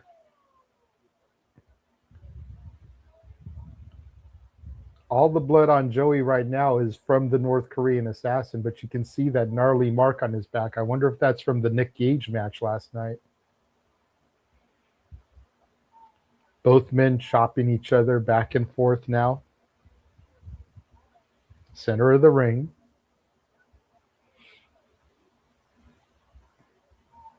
Neither man really phasing each other.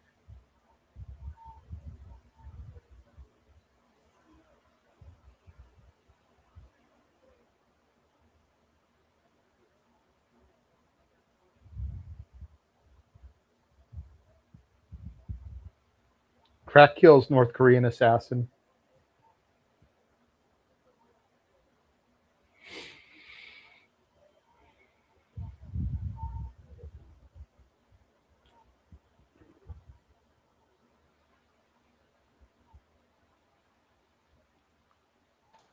I thought he was a North Korean dictator, not a freaking plumber. Right?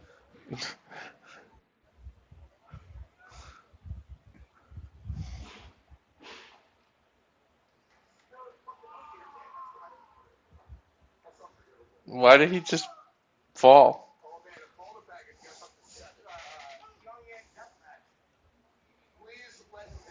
Because the script told him to. Right?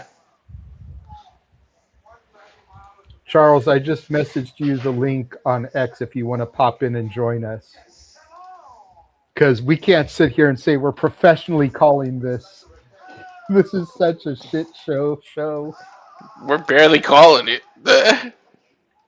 We're more reacting to anything. I mean, we do advertise alternative commentary and live reactions. We're more reacting to this show than anything. Uh-huh. Both men now trading punches center of the ring. Well, I mean, in our defense, it's hard to provide alternative commentary when you barely know the talent that are being featured in the matches.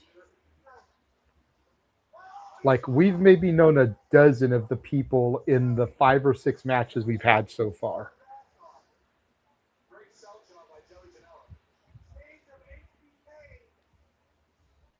And most of them were in the opening contest. Because we knew 7 of the 8 there. Mm-hmm.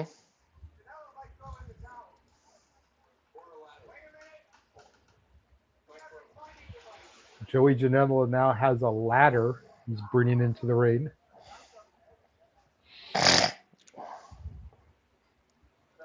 Is that an ironing board? Yes, it is, without the cover. Chucks it, it hits the North Korean assassin in the head.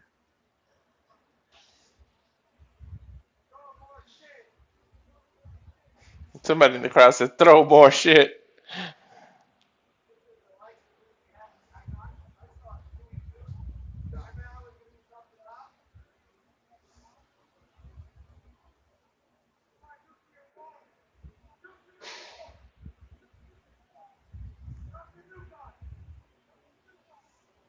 What do we got going on now? Joey getting back in the ring here. We got another barbed wire door to the ring. See, asshole? Now I'm yawning a lot because you were yawning. Mm-hmm. That shit's contagious, fucker. Right? Dude, that's a painter's ladder. It's a backyard style ladder. They're not going to have the fucking WWE professional shit. Mm-hmm.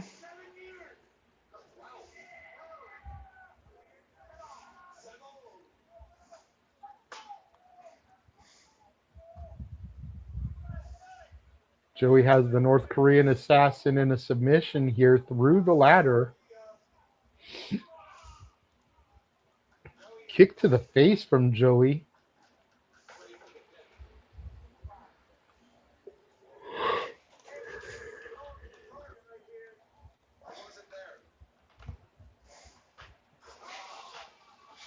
He rolled the ladder down. He hit his own little nuts, though. His own Janela's. Mm-hmm. He hit himself right in the Joey.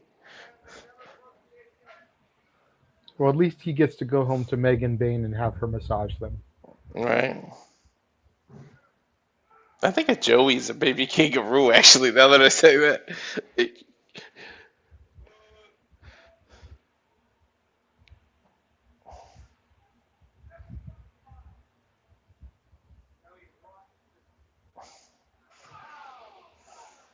And just throws the freaking ironing board on the back of the North Korean assassin. I guess he's ironing the details here. Right. Ironing Look at that. Look at that freaking cut on his back. Yeah, that's what I was saying earlier. Like, it's not bleeding, though, so it's not fresh. I wonder if that's from the Nick Gage match last night. Probably. North Korean assassin through the barbed wire door.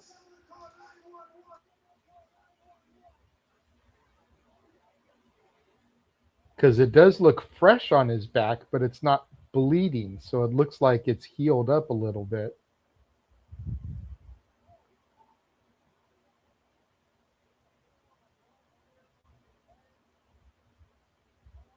Joey Janela helping the North Korean assassin get the barbed wire out of his hair. That was nice of Joey. Spine buster from the North Korean assassin to Janela, though. Hooks the leg. There's 2. Janela kicks out. Joey's starting to get fired up here.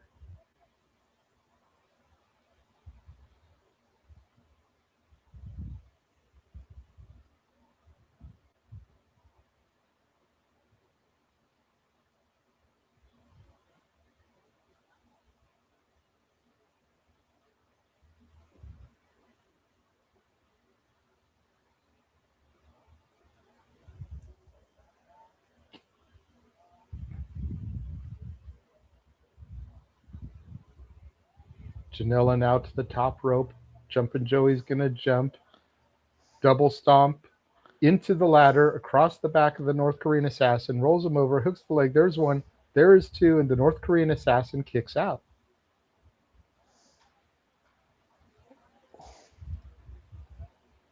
I mean, we're on U.S. soil. Joey better win.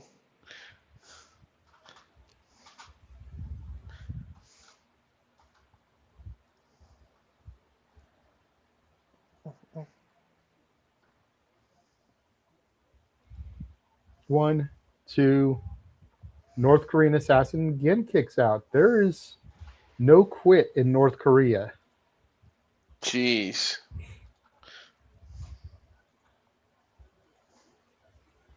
The face paint has all but worn off the North Korean assassin at this point. Mm-hmm. Between the blood and the sweat. Now they're over by the swimming pool.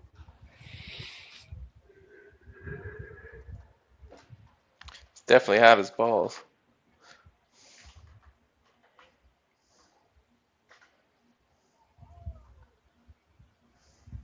North Korean assassin in the pool. Now Joey falls in as well.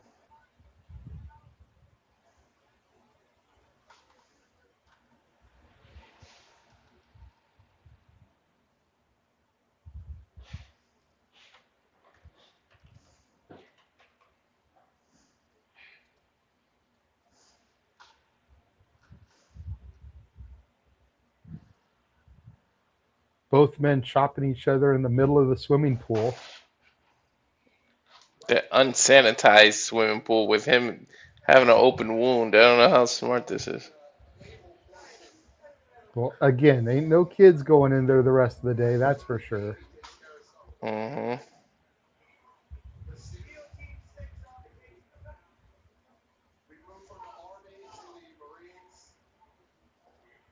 Is Joey trying to waterboard him for a submission? I guess. That'd be different. There's another door with barbed wire set up outside of the pool there. Not sure if those are fireworks or floaties that are kind of stuck to it as well. They look like the floaties in the pool there. Maybe, yeah. Looks like Janela won via submission from waterboarding him. Oh, shoot.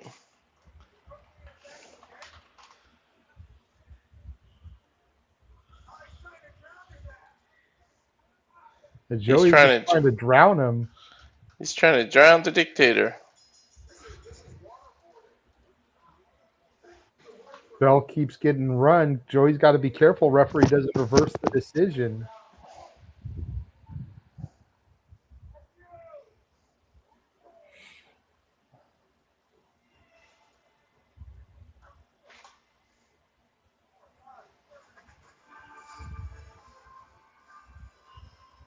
There's a picture of him fishing? With the North Korean assassin, like they used to be friends together. Hmm.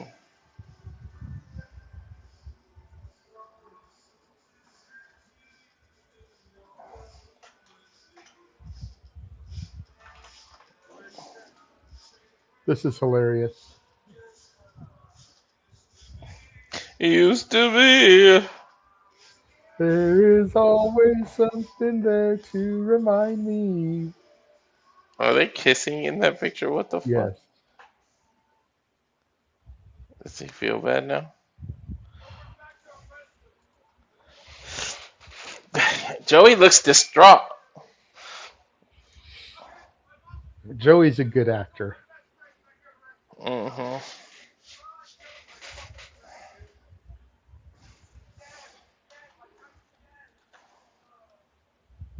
You said dead, dead, my friend is dead.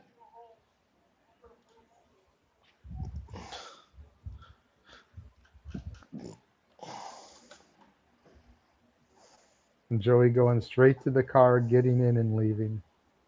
He's going back to what the fuck is going on? Uh-oh.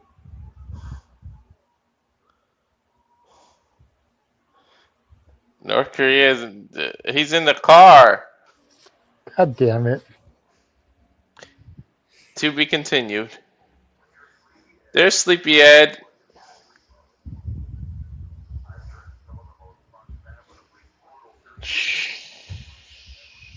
When he comes out. That was the funnest part in fucking Vegas when he came out.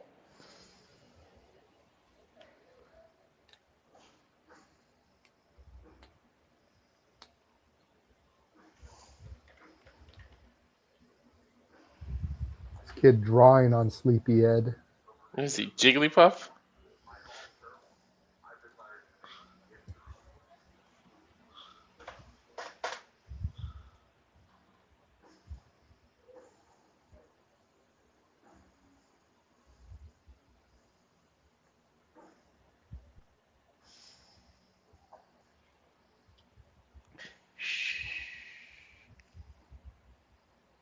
Surprised he stayed long enough to go to the employees, huh?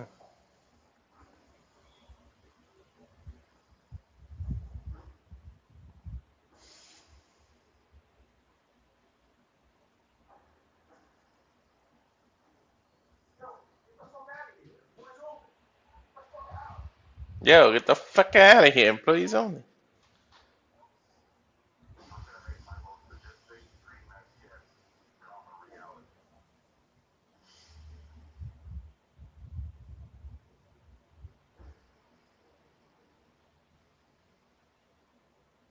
Getting like he's stealing a bunch of shit. Dumpster diving, what the fuck? Mm-hmm.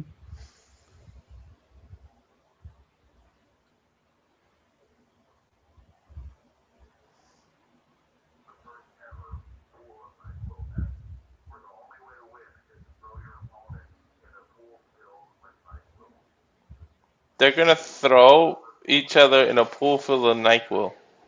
That's the only way to win.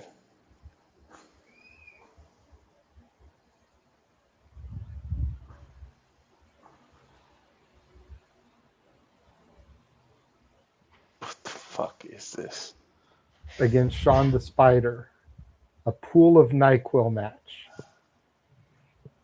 Well, as we go to a little GCW commercial here, as they talk about where they're coming, we are going to take the opportunity to run our updated watch long trailer and show you all the stuff that we'll be covering here across Simply Reliable brand of studios. And now for a taste of things to come.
Oh, the wrestling. Oh my god. I'm trying not to yawn.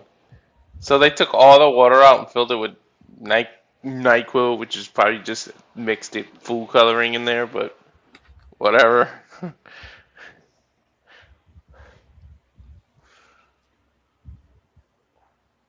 And now it just looks like the reflecting pool in Washington D.C. with all the algae. Legit.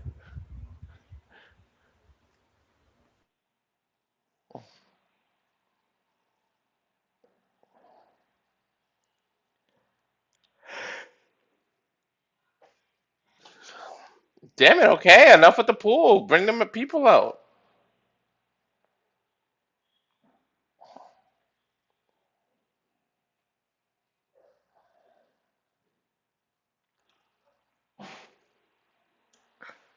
Just wait for Ed to go to sleep and roll his ass into it. Just two little kids again.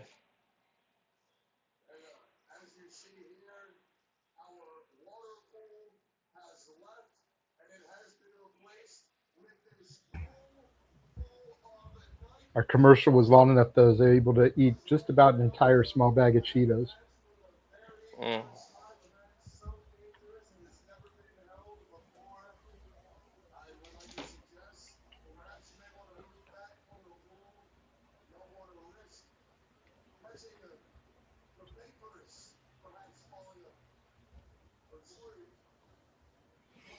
Definitely looking forward to them coming back to LA September 12th.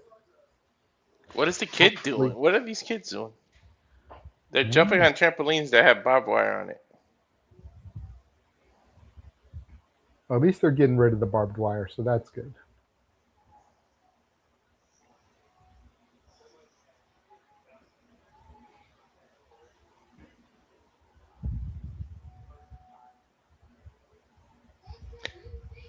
Oh, he's the announcer kid again.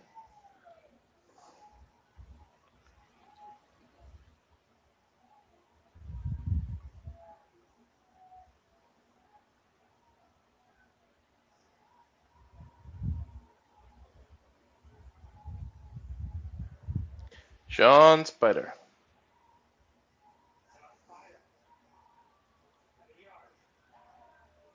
Alrighty then. Come on, kid, announce it.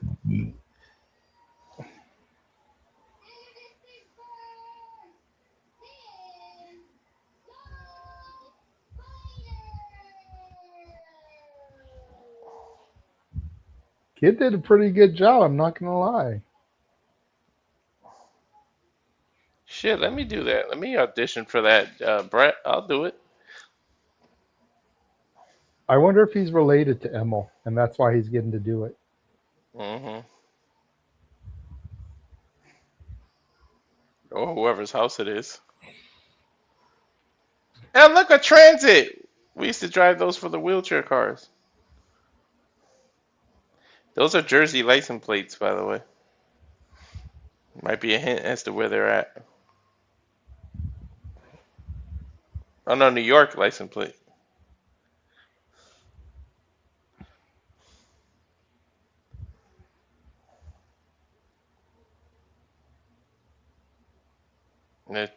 He's sleeping in the transit, isn't he? He's supposed to be real quiet for Ed.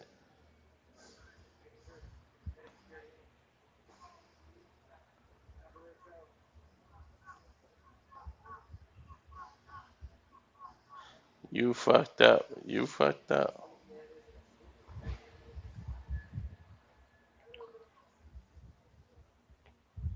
Shh. You gotta whisper.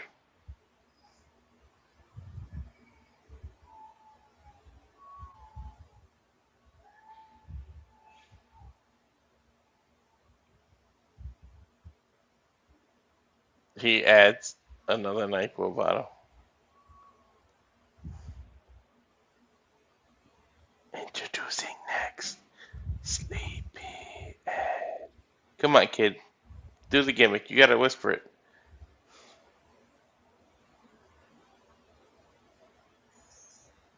He didn't even do an introduction.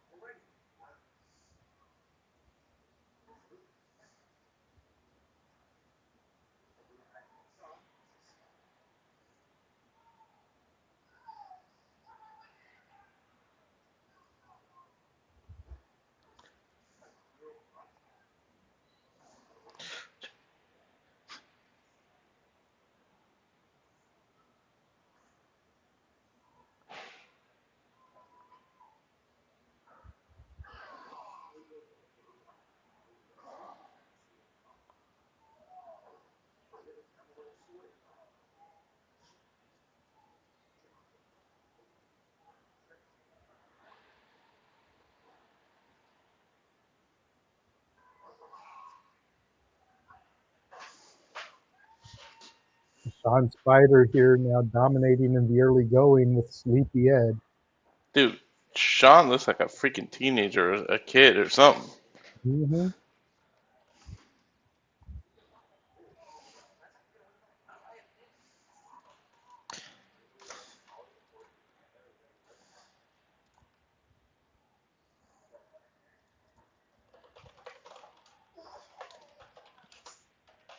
Sleepy Ed with the clothesline. A back elbow. And now going for a scoop slam. Who do you think would win in a match? Sleepy Ed or Ed from Good Burger? I think Ed from Good Burger would keep him awake.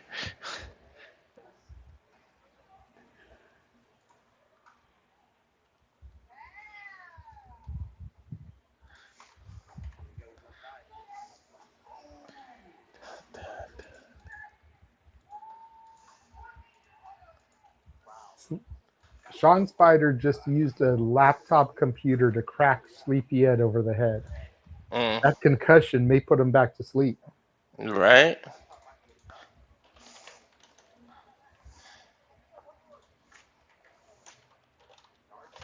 Now Sean Spider with a steel chair in the ring as well.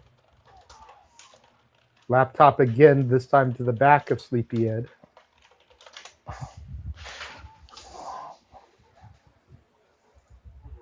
And he's effectively broken that Dell laptop. Hopefully they got it at a thrift store or something, and it wasn't someone's actual computer. Yeah, I doubt that.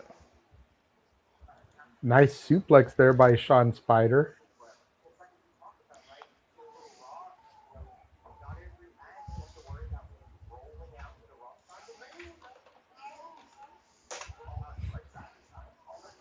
Now Sean Spider trying to get Sleepy Ed into the pool of NyQuil. Probably has the opposite effect on Ed. NyQuil puts you to sleep. It's like Dayquil to him. Right? Wakes him up.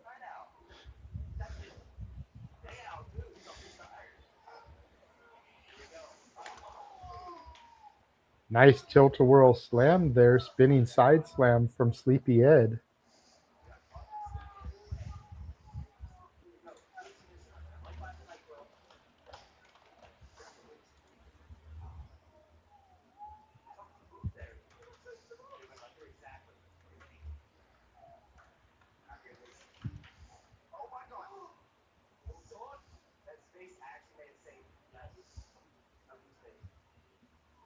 Sean probably only got saved because of that little gap between the pool and the ring.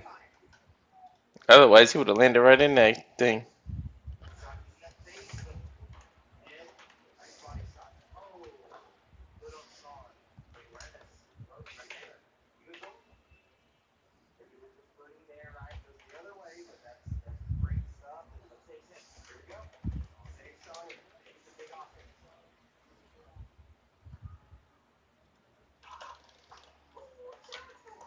What the hell was that? Sleepy Ed just chucked a chair at Sean Spider.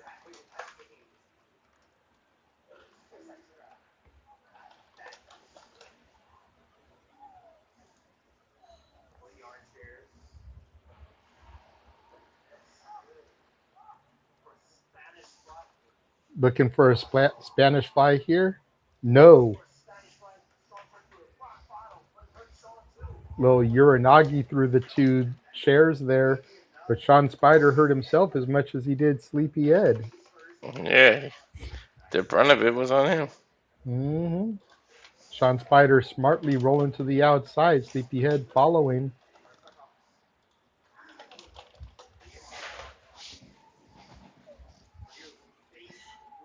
Sean Spider trying to fight off the swimming pool of NyQuil. So once you hit the pool, you lose, or do you have to submerge your opponent? No, you have to get thrown in it. He's taking some of the NyQuil with a bucket. It's just going to launch it at him. Hey, you stupid fan. He told you how to move out of the way.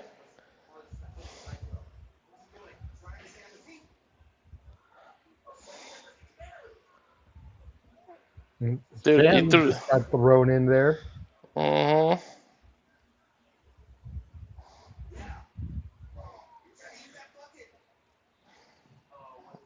Buckethead. Wait, that bucket's full of NyQuil. He should fall asleep again.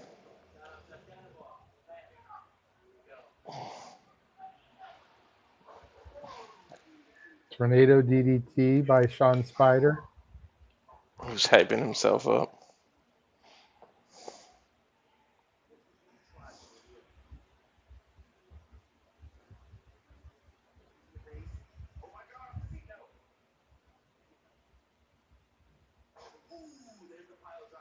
Pile driver.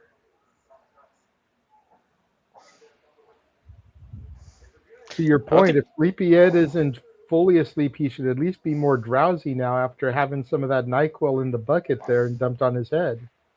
Mm-hmm. Unless he's immune to it. Sleepyhead goes face first in the back of that transit. Boot to the midsection. Sean Spider still dominating.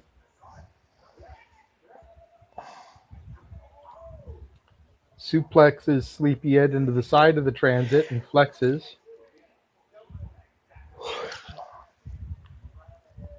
Is that a four-wheeler next one? Mm-hmm. Where's Sean Spider going? Probably to that roof I was talking about earlier.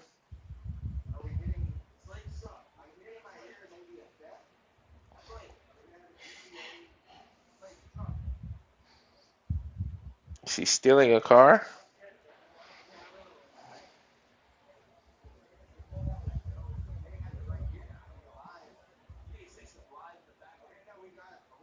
A rake.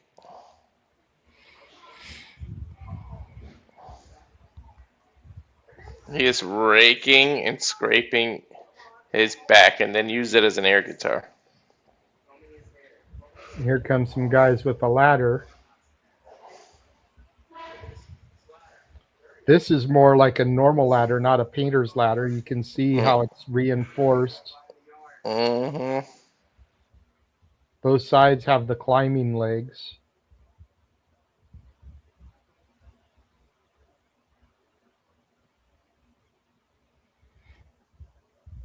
Kind of evil intentions does Sean Spider have here? Backdrop on the hood of the transit.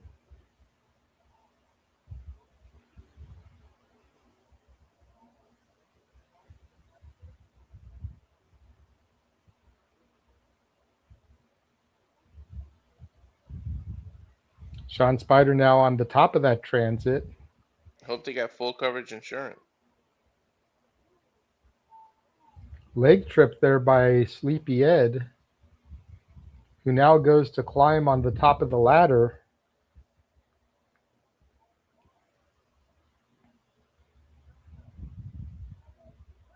Elbow drop off the ladder onto the top of Sean Spider on top of the transit. I hate those cars. See, but they're right over where that pool is now. Low blow from Sean Spider to Sleepyhead.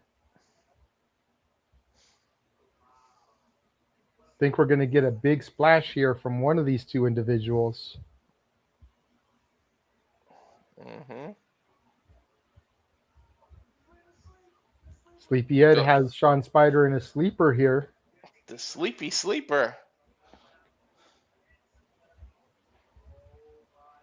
Now hoisting him onto the shoulders. Fireman's carry position. They just hit him with the go to sleep. He tried to. It was fucked up. And then he throws Sean Spider into the pool of NyQuil. Sleepyhead is your winner. That fan is still floating in there. That shit's funny.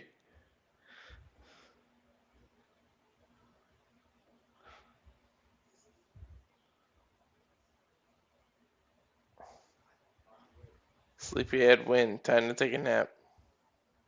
I wouldn't mind taking that gimmick because I'm falling asleep now. No sleeping, Walter. I'm trying not to. Fuck.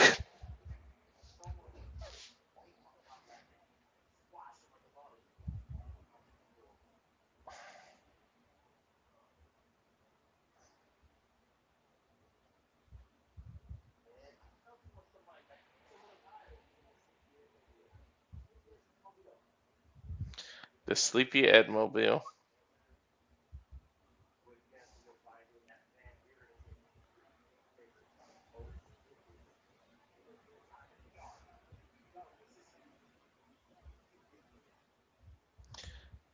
No wonder he parked the car so close to the pool for that spot right there.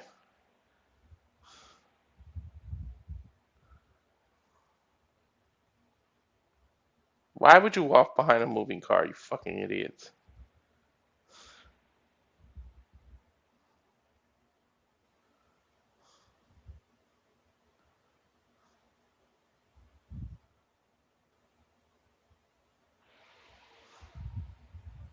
Shit. 20 minute reservations. Probably got to get that cage set up. Mm-hmm.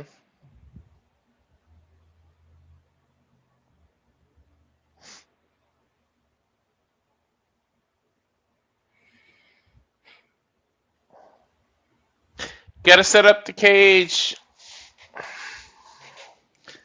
And I don't mean Nick fucking Cage.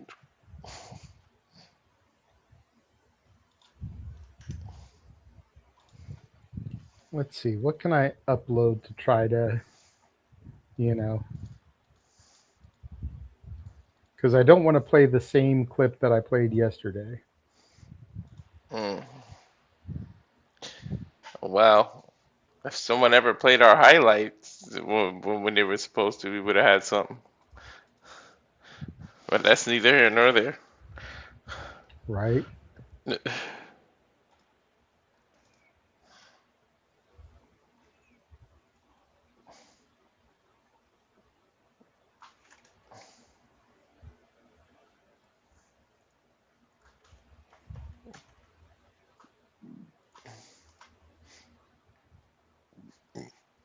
They definitely, that's why they took this to build a cage.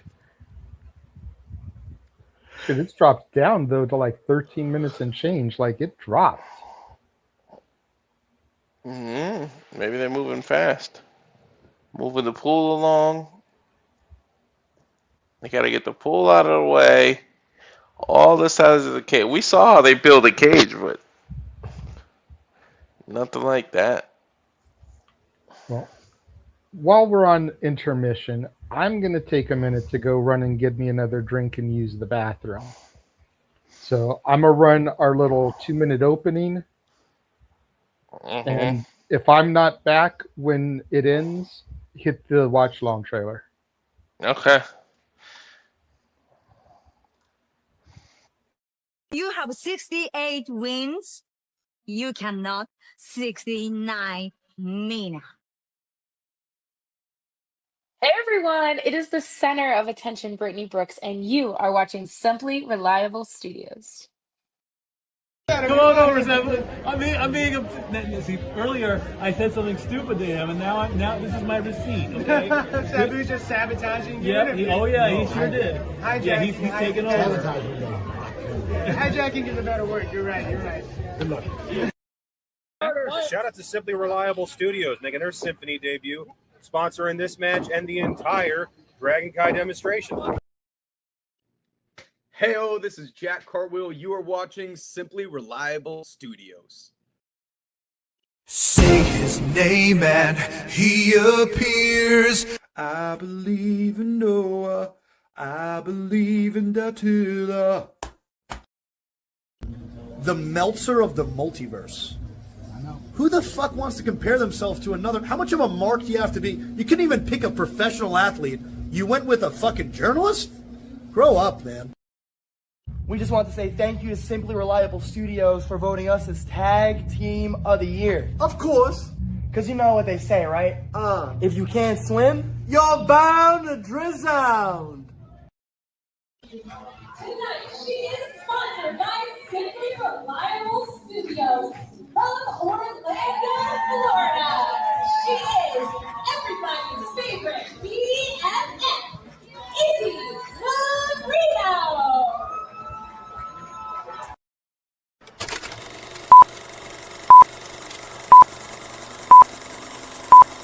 Get it? Got it. And now for a taste of things to come.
And of course, we here at the Simply Reliable Studios love to predict, watch along, discuss all the professional wrestling as well as other sports.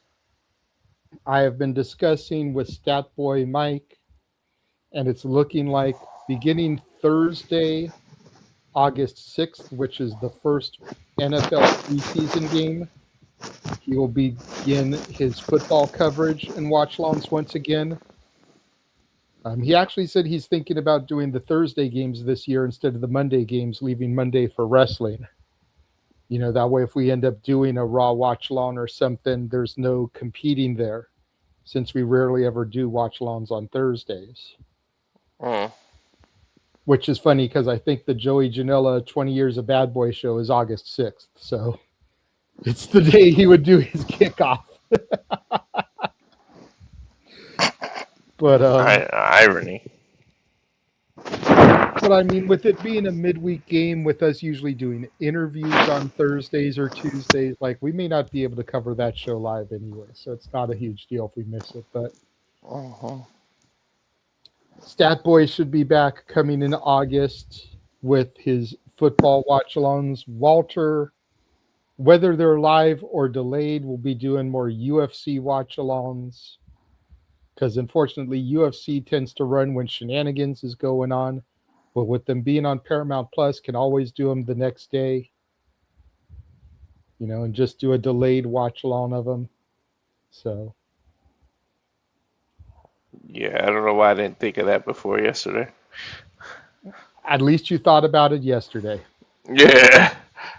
So we can get everything set up and figured out, you know, especially once we know who's doing what for the GCW shows this weekend, because we've got back-to-back days of GCW as well. You know, do you do UFC as a simulcast? Do you do UFC like this time, 3 Eastern, noon Pacific, and then we do the GCW Sunday show live? You know, just got to work out the deets, but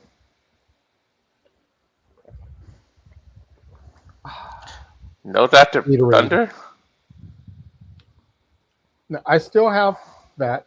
I grabbed a fresh one of those as well. But with as hot as it's been lately, I've been drinking a lot of Gatorades, trying to get those electrolytes. The lower sugar ones that are like all, they got some good flavors of this shit. The ones that don't have any of that dyes and shit in it. Mm-hmm. We're not sponsored by Gatorade, but shit, we'll take it. Gatorade! Right? Yeah, I've been drinking a lot of Gatorade Zeros. Mm-hmm. I've got the red, white, and blue one. And then I've got one, it's got the Apple Burst, the green ones. That's actually my favorite. Oh, okay. But those sell out so fucking quick. Shit, it just bumped back up to damn near 15 minutes. Mm-hmm. It was under 9, and then it bumped back up. God damn you. But we knew this was probably going to happen. This is what we dealt with during the clusterfuck in Vegas. Yeah, we know. It takes time. We understand. Exactly. It takes time to build a cage. Yeah, make sure everything is enforced properly. Again, traditionally, GCW does their cage matches first, and then they'll break them down and do the rest of the show. But this is probably going to be the main event, so it just kind of is what it is. They took forever to take it down, I remember. And then that's part of what led to the issues that arose that weekend, and we're not going to get into those, but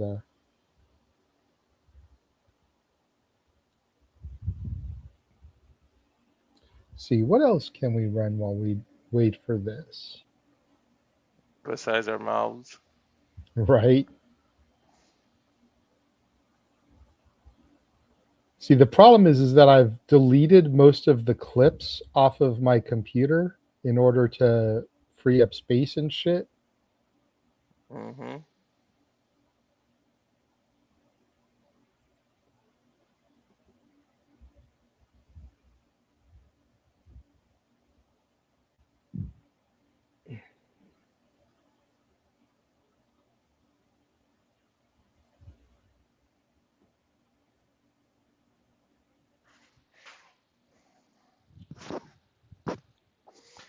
Dun, dun, dun, dun, dun, dun.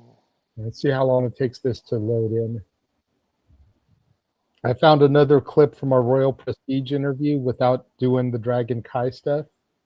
It's the one where we were talking about diss tracks. Oh, okay. So load that in there. That's like a 6-minute clip. No Vaseline stuff. Yeah, no Vaseline, hit 'em up, Kendrick and Drake, all that good junk.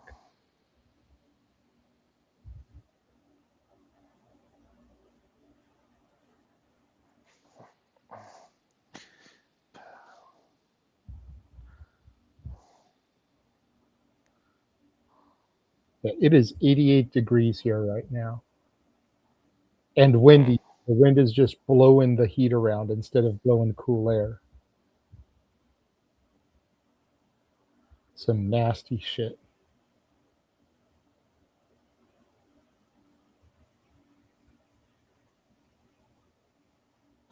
Look at that. There's rumors that Sheamus is going to be done after his contract expires. That's what I'm hearing. The $1 million question that I'm trying to figure out is, when does the contract expire? Because Right.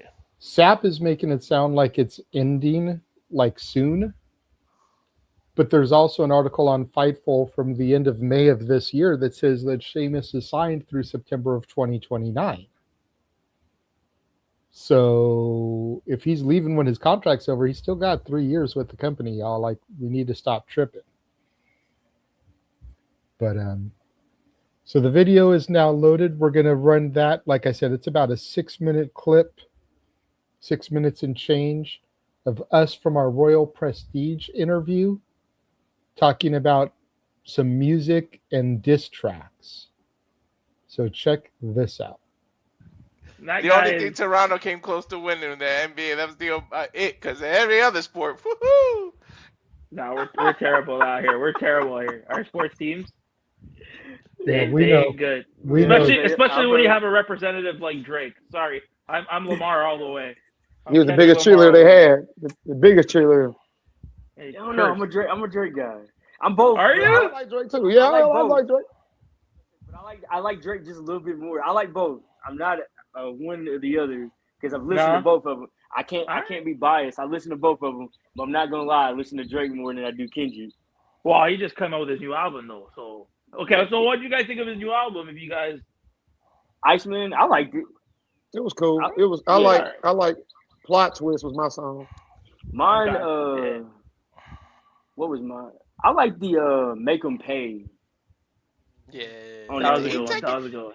Drake taking a few jabs in these songs in this Iceman record. A lot of jabs. It ain't no little. It's a lot of. Every song has a diss reference in there. Yeah. But listen, that was the best part. That's the best part about music, when they have those diss. Like, listen, I still say to this day the best diss track that was out there has to be Kill Shot. Because Eminem. No Vaseline. What do you mean? MGK. No Vaseline. Bro. Ice Cube. No Vaseline, and you can't Ether. Like, come on, dude. That's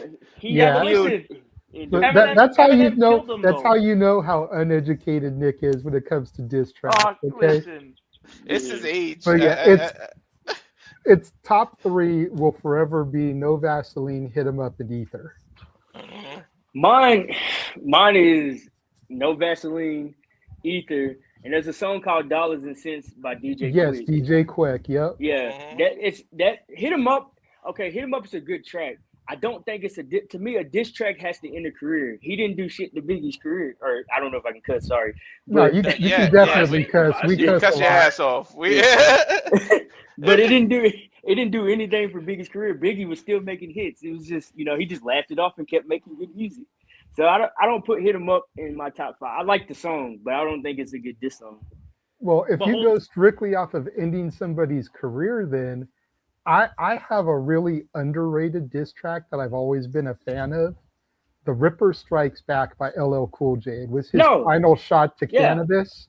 And done. Bro, done. Cannabis did not survive after that, but everyone writes it off because, it's LL. He was Hollywood at that point. It's like, but he murdered cannabis. Yeah. People forget LL, and then the word "goat" comes from LL. He coined that.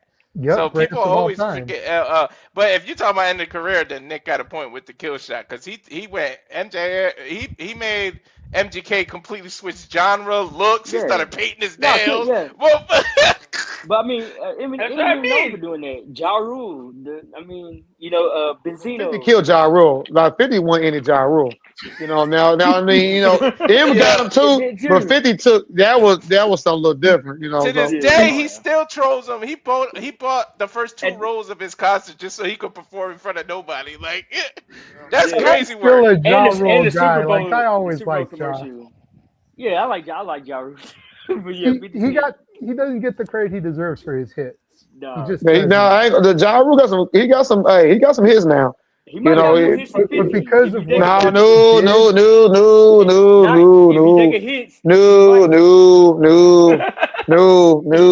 I'm a 50 Cent guy. No, no. I can name 10 50 hit right now. Like, hey, half the songs that was his, he gave to the game. Half of. Yeah. He pretty much made "Get Rich or Die Trying." The whole album was a single, pretty much. Right. A single. Yeah, I can't agree with that. 50, yeah, 50, yeah. Well, no, I wasn't saying anything negative. I'm just saying that because of what 50 said about him, people write off Josh hits. Is the point I was making. I was responding to Tavon when he said Ja Rule got more hits than 50. I'm like, nah. I said May. Oh no, ain't no. I'm gonna tell you, no, ain't made no. I went to his concert a couple years ago, and I forgot half the songs that 50. I said, man, he did. He showed up, did that. Man, he had dude like the whole crowd was up the whole night. The whole night. Is it good song or hits? Bro, all them songs, man. I can name them, man. I can name them. We talking about Wangster. We talking about In the Club. Here we go. We talking about 21 Questions. We're not talking about. We ain't talking about the G Unit album "Beg for Mercy" that he did with them. That he was on most of the hook song. I've been patiently waiting for it. What? Yeah. Come on, man. I get money. I get money. Don't get me started on 50. Don't get me started on 50.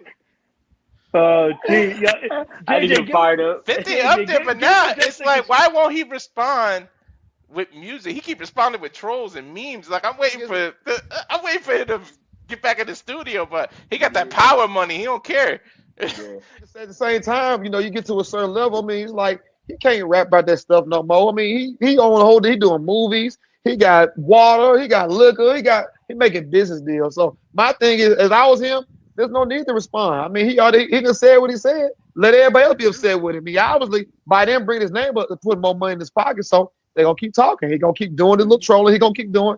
They're gonna keep getting mad. They're gonna keep responding, and they're gonna keep his name relevant. And his show Power, which I still watch by the way too, is gonna keep doing numbers. Raising Canaan out now. I'm hooked. Episode come out tomorrow. Episode 3 tomorrow. Final season. Raising See Canaan. what we do? It ain't always about wrestling, y'all. It's all about the culture, man. We bring everything together, man. Everything. 100. Like we said at the end of that clip, man, our interviews with these wrestlers ain't just about wrestling, y'all. We peel the curtain back. We try to expose them as people, as humans, as much as they'll allow us to. We have some fun conversations. So check out the full interview with Royal Prestige in the archives across the Simply Reliable Studios brand of channels. The highlights, the clips like that one are going to be going up soon on the Simply Reliable Studios YouTube channel. I have been waiting to upload them because we will be interviewing Dragon Kai this coming week, who are challenging Royal Prestige for their Pro Wrestling Symphony Tag Team Championships next week on July 11th in Nashville, Tennessee. So I've been kind of waiting for that interview to go down so that we can kind of put, alternating clips back and forth, because we ask some of the same questions of all of our guests. And I want to be able to have like the Royal Prestige answer, then the Dragon Kai answer, so we can kind of like further help to build up this rivalry and this match that's taking place next week.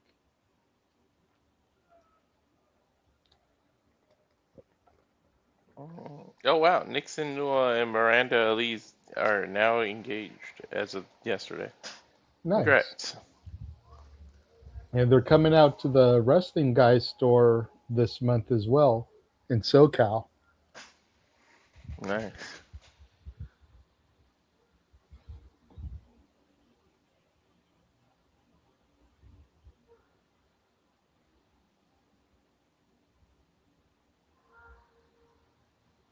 Okay, so this is what we saw earlier with the people like arriving and shit.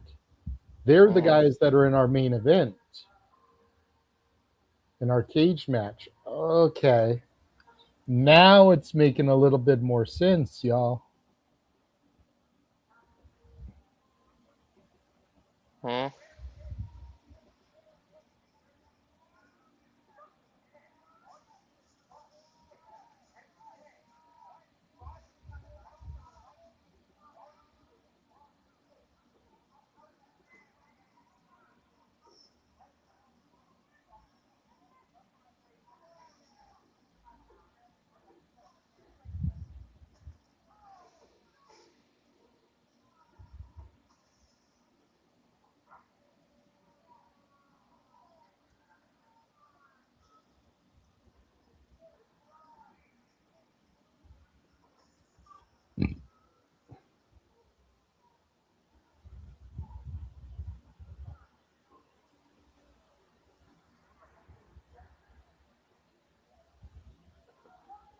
Seeing highlights of these two. Apparently, they've got quite the outstanding rivalry.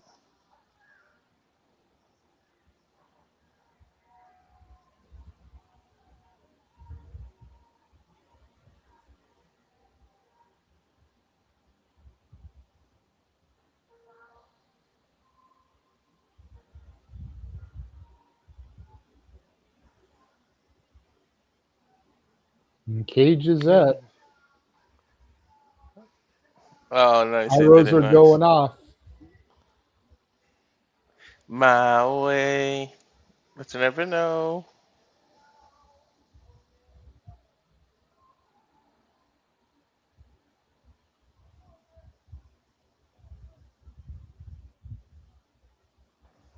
Referee Max Recon getting in there for, again, what I assume has to be the main event. I would hope so, so I don't have to worry about taking it back down.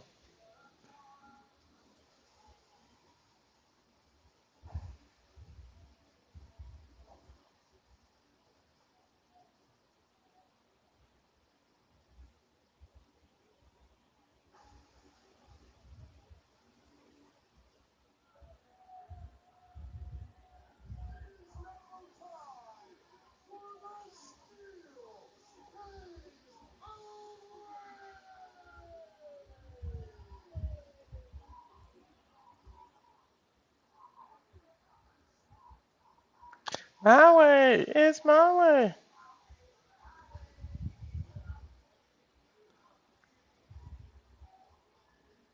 But you never know.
Let me just say, dude, I hope this guy bleeds buckets because he's wearing all white. Like, I just think that'll be a great visual for blood all over the white and everything. You know what I mean? Like, I know nothing about either of these guys. Lil Skittle or Mr. J.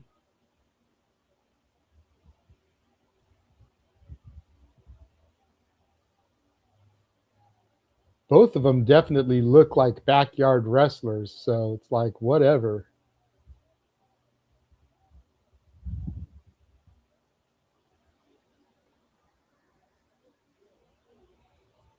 Lil Skittle looks like he's the baby face in the contest. Mr. J the heel because he came out flipping people off. Again, only assuming.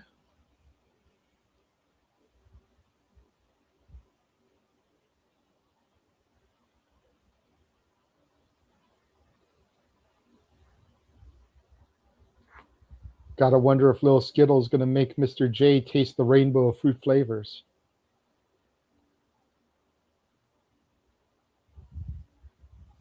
Damn, Walter must be on the call. He didn't get to react to my pun joke.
Match underway here.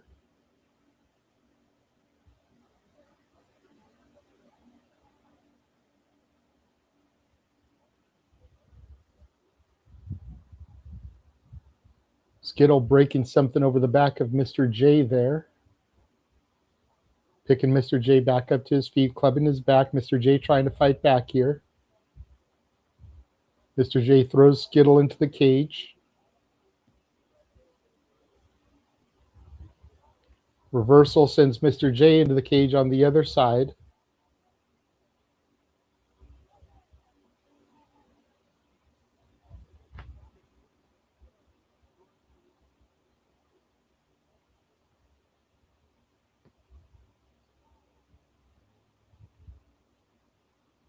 Mr. J getting cracked over the back again by Skittle. And a stomp to the back. Once again, stomp to the back.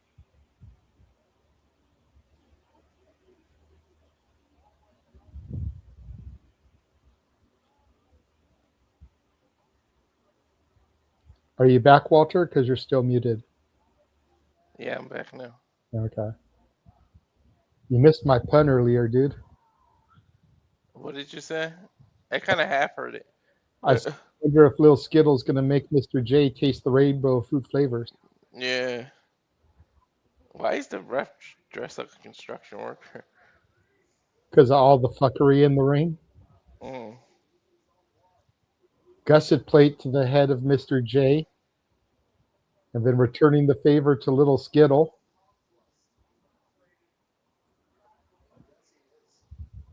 Skittle bleeding. Mr. J didn't look like it affected all that much. At least not that I can tell as of yet. Now Skittle about to get raked across the cage here.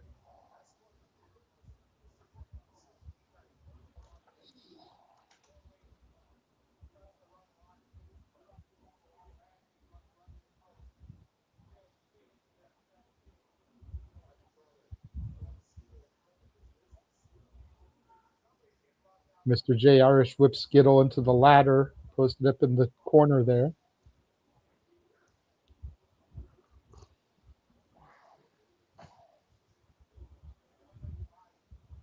Now Mr. J climbing.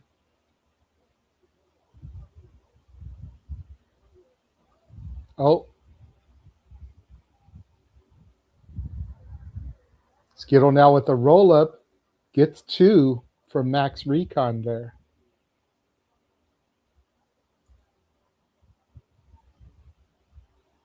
The baseball bat with thumbtacks on it now to the back of Mr. J. Shotgun drop kick from Skittle. Hooks the leg. 2.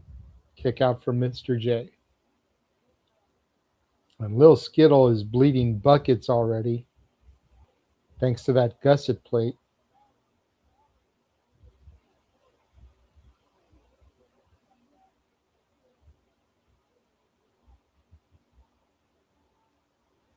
And now the baseball bat. The baseball bat has thumbtacks and Skittles on it. Mm. Now Mr. J whacking him in his midsection with that bat. Now across the back. Maybe that's a new flavor of Skittles. You know, they always come out with something new. It's tacky rainbow. I've heard of Laffy Taffy, but this is something completely different. Yeah. I never really liked Skittles until they came out with the sour one, but then, even then I never really... I only like certain flavors of Skittles. You know, like I won't eat the whole bag. Mm-hmm. I'll only eat like the red, the orange, and the grape. I was like that with Starburst. I only like the pink one. Right? Pink ones are fire. Mm-hmm. We used to mess with Statboy with that. Every time he'd ask for a Starburst, we'd give him the pink one. Mm-hmm. You know, kind of alluding to the whole pink girl gay type of thing. Mm. Just to fuck with him. Statboy is completely straight. We're not homophobic or anything. We just like fucking with our brother. Okay, so don't and the 30 plus of y'all out there that are watching right now, don't get the wrong impression, okay? It's just friends fucking with friends, brothers Can't fucking accuse with me brothers. of nothing. Right? I got So the shirt all upside down. the new gay bullet club. Dude, I'm still tripping on the fact that we've sold 2 more shirts now. Mm-hmm. Like, granted, we know who bought them, but still, like... And if you want your own shirt to represent the Simply Reliable Studios, whether it's as a whole or an individual, the link is in the description on YouTube. It's in the bios of our channels too.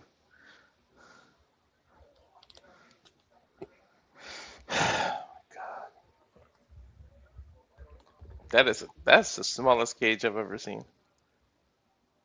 Well, dude, it's a small ring. I know. I'm just glad they could pull it off. Probably a 16 by 16. Mm-hmm.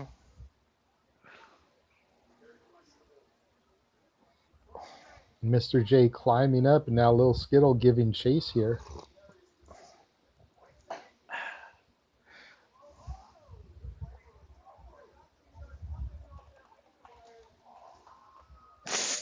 Both men through the door bridge, and the door has barbed wire on it.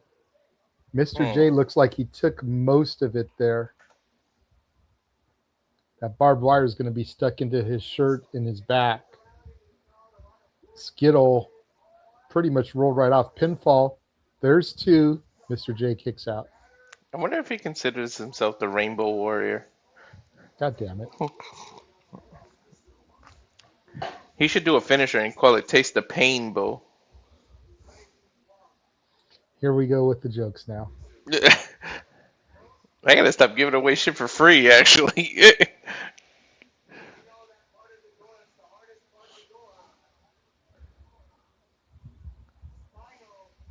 And now Lil Skittle. Or he could fight a midget and call it bite-sized Skittles.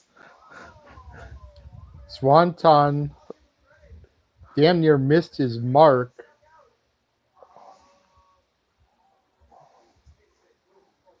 Or a bite-sized brawl.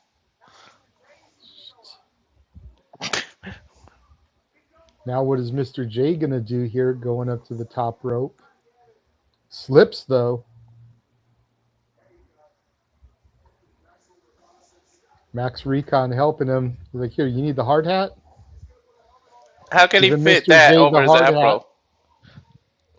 Still going to try for the visual. Jumping elbow drop. Pinfall. There's one. There's two. Skittle kicks out. New definition of being hard-headed. It barely fit over his afro. It was more for the joke in the visual anyway. You see Max Recon has it back. Mm-hmm. It looks like he's wearing it backwards now, too. Mm-hmm. Yeah, he is.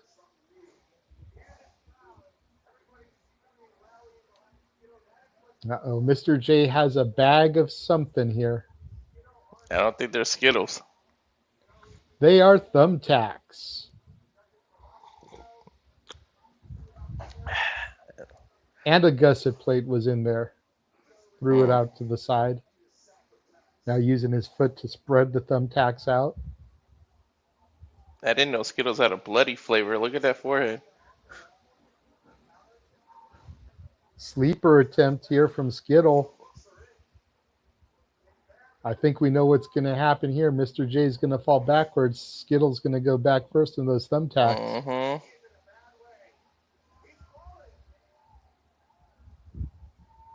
Uh-oh, is Mr. J out? Nope, there we go. Back We knew first that. into the tacks goes Skittle. We knew that's where they were going.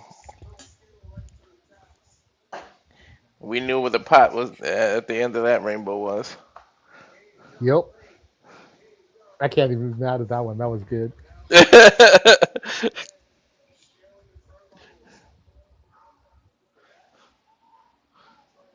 Oh, dude, I think he need the freaking thumbtacks when he missed that.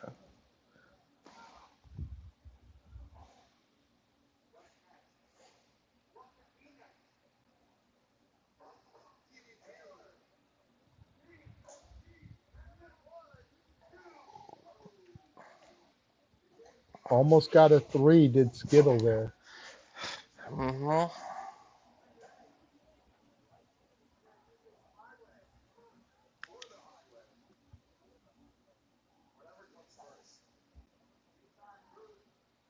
He's kicking the shit out of him.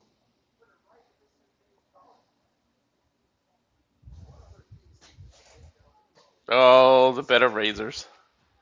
Mm-hmm, the gusset plate. Uh-huh.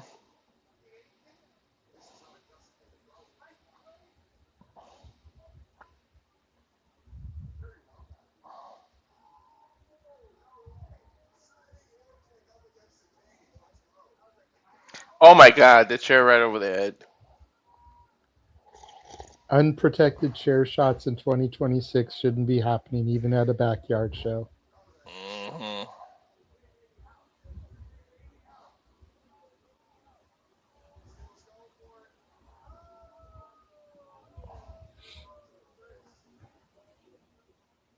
Cannonball the Rainbow. 1, 2. Mr. J kicks out. Gotta admit, these two both have a lot of fight in them. You can tell they're pretty much legit backyarders. Like, Mr. J is Mr. Tough right now. I've never seen these guys on a regular show. Everything about them screams backyard. Even their highlight package had like a bunch of backyard wrestling footage. Like, up onto the shoulders of Mr. J. Death Valley Driver into the chair. Flips Skittle over. Stands him back up. Skittle trying to fight out.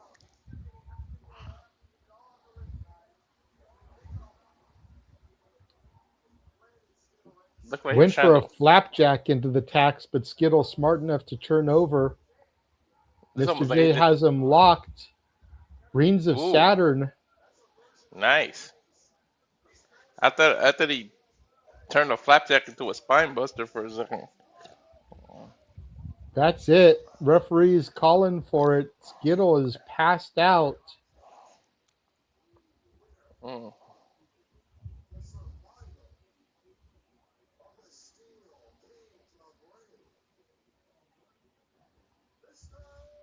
Mr. J survived that match.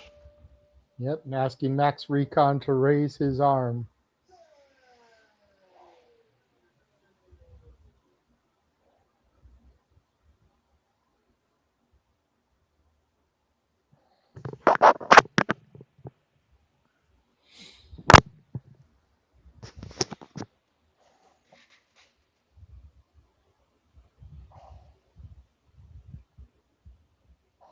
Yeah, Skittles is coming too. Wake the Rainbow. Asking for a mic Mr. J now getting the microphone from Emil. Yeah, what for?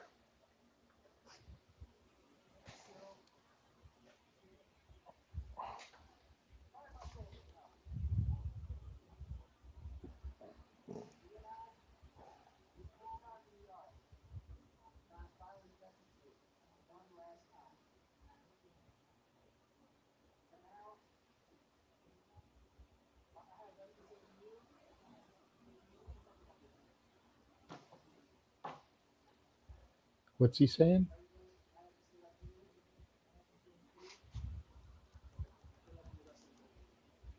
Good luck on your wrestling journey.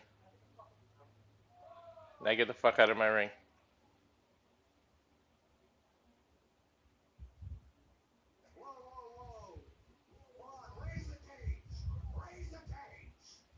Brett saying raise the cage. You can't raise the cage. There's no ceiling, dude. You're in the backyard, Brett.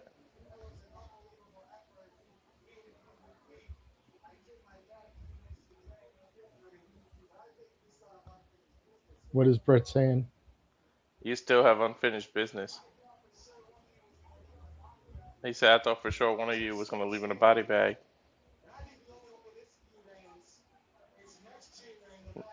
Next year in the backyard, one of you fuckers is going to get blown up. What do you say? Next year, right here in the backyard. What do you say? Sign that shit, Skittle said.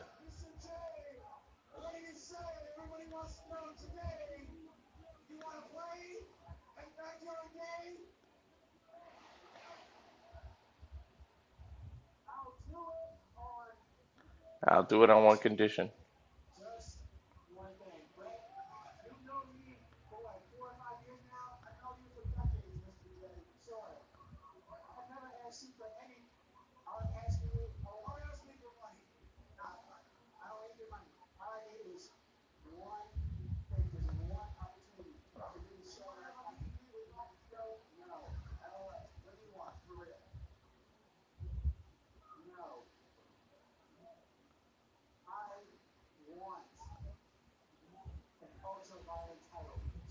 I want an ultraviolet title match if you want me to do this next year.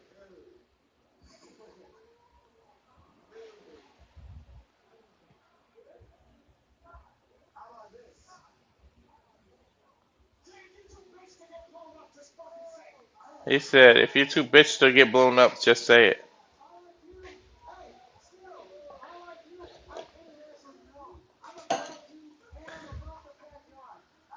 I'm above you and I'm above the backyard.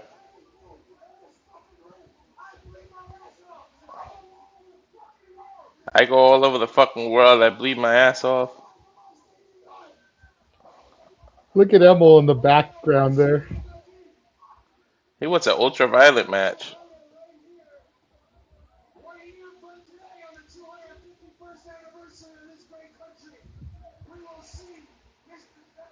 He said, but I'll see you next year. Exploding death match. 1 year in the making. We'll see you in the backyard next year. Exploding death match. So that means Brett's going to give him the ultraviolet match then. Mm.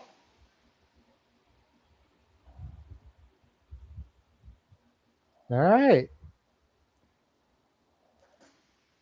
That happened. Yeah. So the question now becomes, where does Brett give him the opportunity at? Mm. I mean, look, if we figure that this match was in a backyard in New York, New Jersey, I think do it at homecoming. You know? Get it out the way. Mm-hmm. That way the paperwork can get signed and we can start building to this match. True. Don't save it for TOS, COS next year. Don't save it for NGI. Do it at homecoming. Mm-hmm.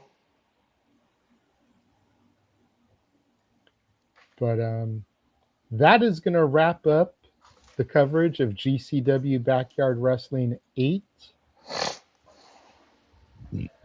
Really quickly, make sure you're following us at the Simply Reliable Studios at SR Studios 2024 on X. Please. Make sure you subscribe to Rage of Wrestling on YouTube. Pretty please. 41 subscribers away from hitting your goal, bro. 41. Pretty please. Follow and subscribe nfoster1916 on YouTube and X. If you will. Follow and subscribe Casa D18 Studios with an S on YouTube. Casa D18 Studio, no S on the X. We beg of you. Subscribe to our baddie friend Ash at Baddie for Wrestling. Be much appreciated. Subscribe. Subscribe to Rangers of Wrestling on YouTube. We'll be much obliged. I was waiting for you to be like it would be more phenomenal. And make sure you follow Pop Culture Powerbomb at PC Powerbomb on the X. Oh, man. We've got our interviews coming up this week. Dragon Kai will be Tuesday, 8 Eastern, 5 Pacific. We've got Kiera Hogan coming Wednesday, 7 Eastern, 4 Pacific. Dynamite Beach Blast Watch Alone on Wednesday. Impact Watch Alone on Thursday as we continue our coverage of the Knockouts TV title tournament. GCW UFC shenanigans next weekend. A locked and loaded week here at the Simply Reliable Studios. For Walter Cruz, I am the Renegade of Wrestling, JJ Williams, saying thank to each and every one of you for tuning in and joining us, and we will catch you guys next time.